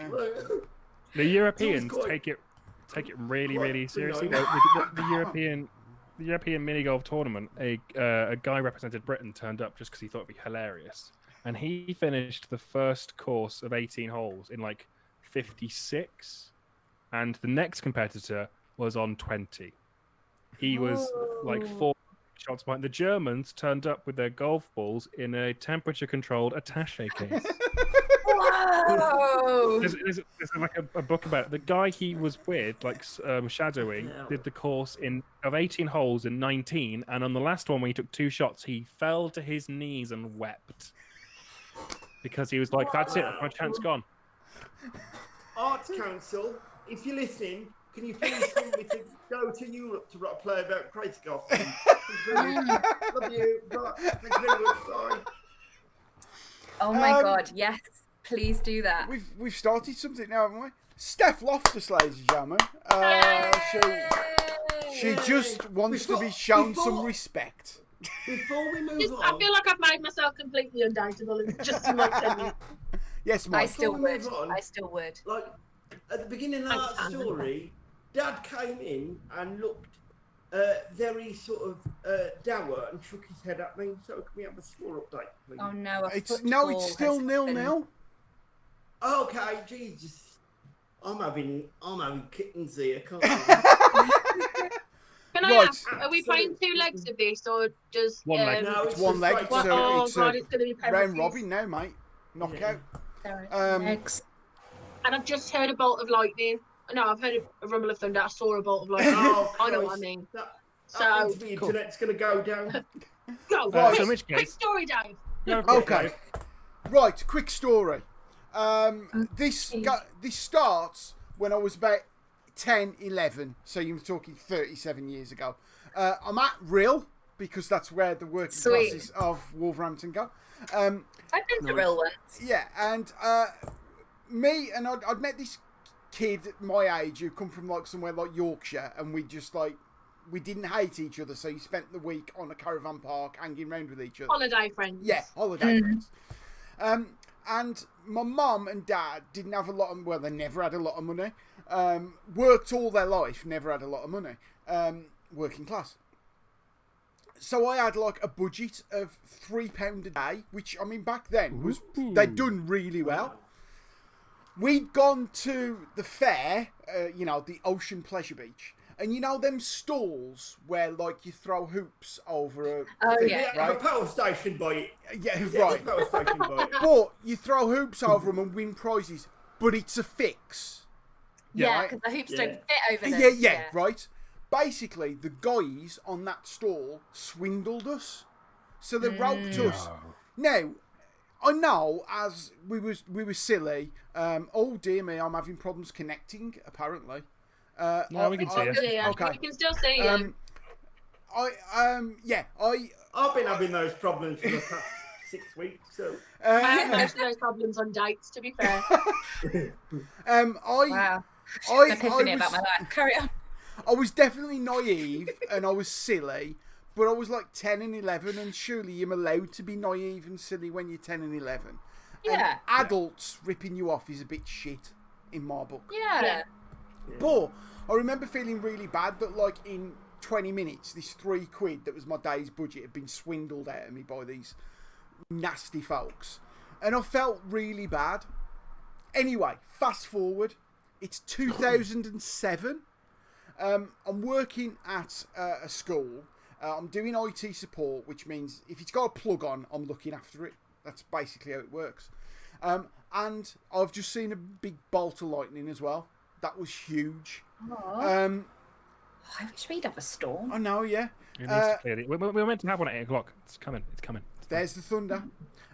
Anyway, we're at a fancy hotel. I can hear it. I know, yeah. Oh. Yeah, it's good, isn't it? It's like my life. Getting atmospheric for the story. It was a dark and stormy night. It's like a Bronte novel. Yeah. Basically, the deputy head at this school is doing a talk at this hotel in Bromsgrove for like lots of other head teachers and deputy heads. He's been working ages on this talk. I'm going along to do technical support. So make sure that the projector's set up and the laptop's set up and everything's working. And I'm also filming it. So I've got a little video camera and I'm filming it. We go into... it's for the records, Mike. It's fine. It's not. We've had the first session of the morning. We've had the break, and then he's doing his big talk that he's been working on for months. Right. All of a sudden, as he's doing his talk, someone comes walking in who works at the hotel and says, "Is such and such here?" And it's my boss's name. And he goes, "Yeah, that's me." And they went, "You need to come to reception. There's a phone call for you. It's urgent." Oh, so he goes wandering off. The guy who's organised it goes, "Okay, everyone, we'll have another break. So just, chill out. We'll see what's happening." I've got to like power things down and make sure cables are safe and doing all that stuff. So as I'm getting everything down, he comes walking back in with a really panicked look on his face. Goes over to his coat, which is on a chair. Goes in, takes his wallet out, opens his wallet and goes, "They've nicked my cards." And I'm like, what? He goes racing off back to the reception. I've got to still pack some things down, so I'll just finish that off, go and follow him. He's at the reception. He's on the phone. He's on the phone to the police. Police have found him. They've arrested 2 people with his cards, trying to buy some jewellery in the jewellery quarter in Birmingham. Oh my God. Lovely area, the jewellery quarter. Yeah. Absolutely lovely. He's talking to them on the phone, and I hear what I think is a password. Now, you've got to remember this is 2007, so nowadays people are probably going, oh, that's not right. But in 2007, no one thought like that. But he says what I think is a password. And I go, whoa. Have you phoned them back? And if anyone hasn't cottoned on, it's like people phone you up and ask you for your password. You should never give your password out when they phoned you. Yeah. Oh, he's a fool. Right? So I said, "You're on the phone to them?" And he's like, What? Because obviously he's got someone babbling in his ear. He's panicked. He's all het up. He's not thinking straight. He's stressed. He's worried. He's all over the place. He's got someone babbling in his ear. He's got me going, "Hang up, that you're talking to the people who have got your cards." He's not like taking it in. Now, also, and you might know this, you might not, hotels are notorious for having credit card fraud and card fraud. 2 reasons. One, you go to these conferences, everyone's dolled up, they've all got suits on, all the waiting staff are all dolled up, and you let your guard down, you leave your jacket on the back of your chair, you leave your bag on the floor, you just leave them there, and what happens is... security either waiters come in and steal your cards, because waiters are usually paid really shit, probably illegally, and they're probably not even getting minimum wage. And someone's come up to them and gone, "Every card you get me, I'll give you 500 quid. For some people, they'll do it. Others, you'll actually get people turn up in suits, looking really posh, and they just, during the break, go into a conference room and just sit at the table and go through people's coats and bags. And if someone cottons them, all they do is they just sit there and get a mobile phone out. And it looks like they're part of the conference. People let their guard down in hotels because they think they're nice and posh and nothing will happen. And that's nothing good happens in hotels and hotel rooms. Nothing good's ever happened. Ever. That's why so many people are like caught in hotel rooms with drugs, because nothing good. You never get someone caught in a hotel room with lots of donuts they were giving to hungry children. It's always drugs, isn't it? It's drugs and porn. That's it. It's because they usually have the drugs when they go bowling. Anyway. Mainly with me. All of them. I'm trying to get my boss to hang up the phone, and he's not clocking it. The guy who's organised the event has now come out, and this is when I become Batman, right? Oh my god! Because you killed his parents. Right, hold on. Everyone thinks Batman is all about billionaire gadgets, all this stuff, right? But Batman is the world's greatest detective. Correct? I am in a room with... he is. He's quite conspicuous. Yeah, he is. He's also seriously mentally ill. And I mean, Hercule Poirot would argue that he's the greatest detective. Yeah. Batman's still Poirot and be like, somebody in this room is as you said, Poirot. Oh, hi, Bats. Put Poirot. See, on the same wavelength. Could I also Hashtag Team Poirot. I do. Also add Angela Lansbury, please, from Murder She Wrote. No, she was actually in there. She is a murder Colombo. black hole. She sucks murders in from the local area. I think she committed them all. Yeah. Have you seen someone redid the theme tune like it was a horror, and it's like ding ding ding ding ding ding ding ding ding. Yeah. Anyway, It's Dave, scary. Batman. Anyway. I am at this point the world's greatest detective. I'm the only one here who's cottoned on that there's a crime going on. I have solved I'm this excited crime. about what's gonna happen. I know what's happening, and I'm also aware that the people who did this must be close by. They could be in one of the rooms, but there's a potential they're either sitting in the reception area of the hotel on a mobile phone or on the car park in a car. So I say to the guy who's organising the event, get him to fucking hang up the phone. He's on the phone to them, and get him to phone his bank. He's like, where are you going? I've got an idea.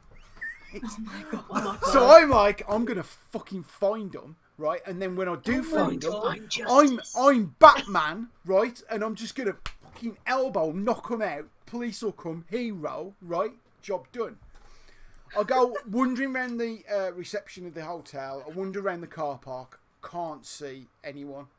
Which is good, really, because I know what I'm like at violence. And what would have happened is I'd have elbowed them. They'd have looked at me. Then they'd have stood up and beaten the living shit out of me. You know what I mean? So, in a way, I was kind of saved from my own hubris, in a way. But, yeah, I couldn't find them. So I went back to the reception. He still hasn't hung up the phone.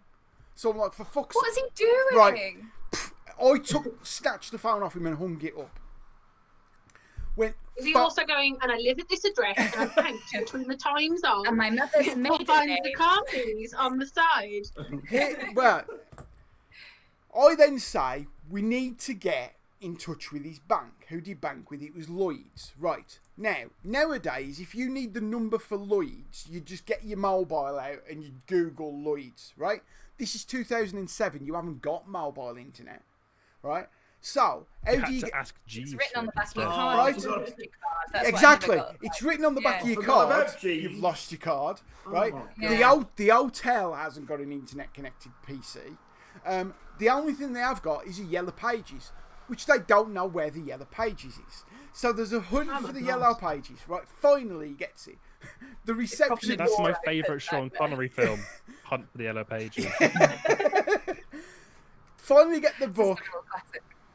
The receptionist goes to dial the number, and I'm like, no, because I'm not trusting anyone at this point. She could be in on it Oh for my all I God. know, right? Everyone's a suspect. Everyone's a suspect. Yeah.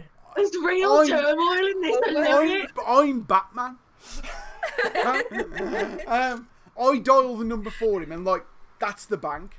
The bank then start asking him security questions, at which point he looks at me and goes, have we found them? And I'm like, yes, you've just fucking watched me do it. A bit late for that now. Yeah, right? No, it's a good thing that he was now questioning it. He learnt a lesson. Yeah, he's grown as a person. we That's can't, good. We can't be angry. He's It was about 10 minutes between him giving them the password and him getting in touch with his bank, right? They took $4.5 grand out of his account. Oh. Right? Imagine having $4.5 grand in your account at the time. Wouldn't it be nice? Yeah. Imagine that. He had a lot more. He told me what he had in his account as well. They was actually taking it out. They was transferring it. The guy's an oversharer. Right? Stop telling people about your bank. I reckon it was you all along, Dave. And he's there telling you how much he's actually got in his bank. Hold on. Right. Spoiling the story. Wait, was it actually? Right. He gets it sorted, right? Now, fortunately, he got the money back. Yeah. I'll tell you now, if you do that now, if you give the password out to your thieves now, you will not get the money back. No. You're not getting it refunded? No. Oh my god. If you give them your PIN number or your password, even if you're swindled into it, you won't get the money back. Anyway. All the stupidity tax. Dave using his little grey cells, yeah. Anyway, week later, I go into work. He calls me into his office. We have a chat about it. He's like, "Thank you. You really got me." He says, "I couldn't think straight," and I'm like, "Well, no, that's how they work. This is they plan it that way. It's designed so that you are flustered and confused and you don't know what's going on." And he offered me a £200 reward, right? And I refused because I said to him, Very noble. I said to him, no, Very noble. because, and it might not happen now, and it might not happen for 10 years, it might be 30 years. You're going to be sitting there one day and you're going to go, hang on, did Dave engineer that to get the reward money? Oh my god. That is some 4D chess going on right there. Yeah, that is like... You know what I mean? Wow. But Bigger overthinker has entered the Oh, who would have foreseen that twist? Going back to what happened in Rill, right? That got me into... I forgot about Rill. Yeah, that got me into the psychology of scams. Because even though I was 10, 11, I was like, how the fuck did they manage to do that to me? So I was reading books on casino scams and, you know, these games they have like through my teenage years, I would read books on scams. I just found it interesting. Yeah. I'm really interested in magic. I can't do it because I'm too fat-fingered and clumsy, but I'm really into magic. I'll be an excellent magician. Yeah, though. but I'm into the psychology behind magic, and you know how you trick people into looking that way when you're doing something with this hand, that sort of thing. And look over there. Yeah, and it got me thinking that. Because of that kind of led me to 2007 and being able to help that guy not get scammed worse than he was. And I thought, you know what? I felt horrible for years about what happened in Rill. And I'm all right with it now. Because them two fucking horrible guys in Rill can have my £3. Because so many years later, it stopped me. It helped me stop someone lose 50, 60 grand. So when I worked in corporate sales, I used the same tricks to take the money off people again. Let me eat your hard-earned. It was only businesses. I couldn't give a fuck. Let me eat your hard-earned profits. Yum yum yum yum yum yum. And yeah, so there you go. I'm Batman. Yay! That is the quickest story I've ever done on one of these. Which is good. We're at 2 hours, so yeah. What's I have never happening in seen the you and Batman in the same room. The Exactly. football is still 0-0. Yeah, it is still 0-0. Really? Oh, How many no, minutes it's to go? still got a penalty. We're 20. on. Yeah, we're on 68 20. minutes. We're a bugger for late goals. It's gonna be all right. We'll wait for him to get And tired. Mikey, do you want a snooker update? Please, that'll calm me down. O'Sullivan It's won so 13-10. Say that again, sorry. Ronnie O'Sullivan won 13-10. There you go. Thanks for watching tonight. The sports edition. Some sport happened. Thank you, chat. H has just put, I wouldn't serve the Scottish guy from the Reed Hustle. The Reed Hustle? Real hustle. Real the hustle. real- Oh, Real Hustle. Yeah, typo. Oh, He paid with a Scottish note, and he sighed immediately and was like, "It's Scottish. I'm not scamming you." I've done that before, like when I've brought money back from Edinburgh, then I've been in like Wilkinson's in Colville and gone, "It's legal tender." I did. When I was in Edinburgh and I went to the first cash point and got Scottish money out, I was like, "For Because fuck's the little window yeah." before we had. I was like, window, "For fuck's sake!" Oh yeah. I'm a- I've been given Monopoly money. Yeah. Yeah, that's it. Oh dear me, They're much better money I'm because the pictures are well nicer. I'm a massive racist and I didn't know. I do like it. I do like it. Clip that, John. No, because then it's going to clip out of context where I was saying I like Scottish money, but he's going to say I'm a racist and I didn't know, and I'm going to go, I like it. Yeah, I like it. Don't do that.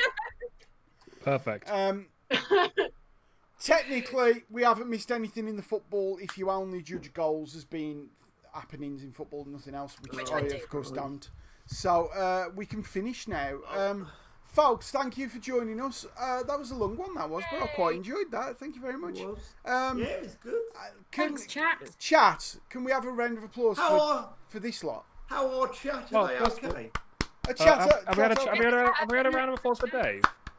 Yeah, we I did. mean, me and Hannah did, but you were being ignorant. You were watching the that's snooker.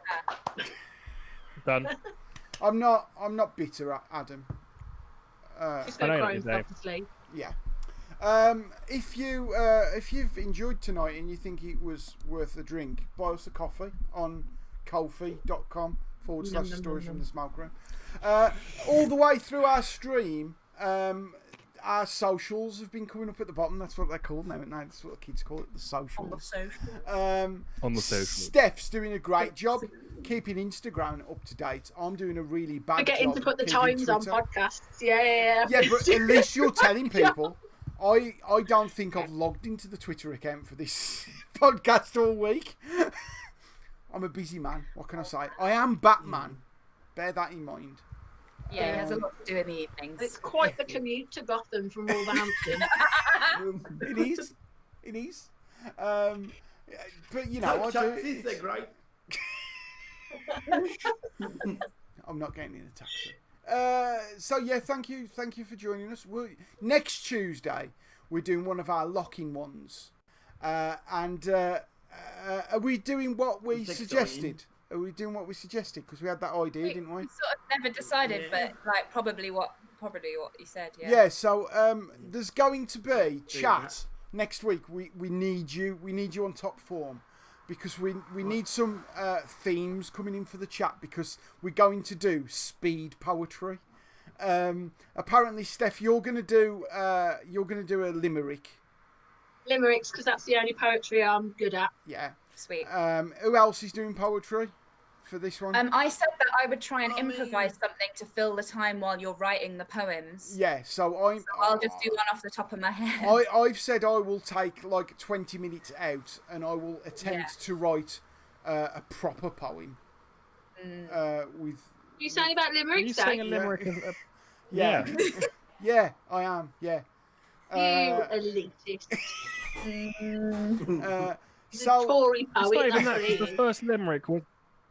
the first limerick was in Latin, so you can't even claim he's being elitist. He's just being rude. Stupid. Poo-poo head. I mean, mine will not be in Latin. Mine will barely be in English. Oh, hi, Bats. I could probably do one in... No, I couldn't. Oh, hi, Bats has totally put could. 90s beat poetry and then black turtlenecks only. So if it's not this hot, I'll try and wear a turtleneck. Oh, do have a black turtleneck. I don't have a black turtleneck, but I'm very tempted to get one. We all need to have cigarettes on the go as well. Yeah, cigarettes. Film in black and white, but me and Hannah will wear red lipstick that you can see in red. Yeah. I'm ready. Yeah, and, I'm so ready. And instead of clapping, we've got to do that. Oh, I hate that. Yeah, I do. I haven't had it happen. I'm ill next week. Having a vision, and I'm going to be ill. I haven't had an audience do that at a poetry gig yet, and I don't know how I'll respond. I haven't either. Oh, I'm having connection problems again, according to my system. We can still see you. Okay, it still seems to be okay. On the bongo. Anyway, I've got some bongos. This is perfect. Okay. Can we get God, I'm gonna hate next week so much. You can be compare, Adam. Next week is called Torment Adam Week. Yeah, Adam, can you do the MC next week? Yeah, I can MC next week. I can be on. Fucking brilliant. Let's do that. I can then mock all the poets after they're done. I can spend 10 minutes saying how you're the greatest thing ever. You do your poem and go, wasn't that a crock of shit? Ah, what was that? Because that's how MCs do. Can I be in charge of haiku caller? Yes. Oh. Right. Don't give anything else away. Let's just say bye and have fun with it. Brilliant. Okay, everyone. I'm stopping the recording. So bye, everyone. Bye.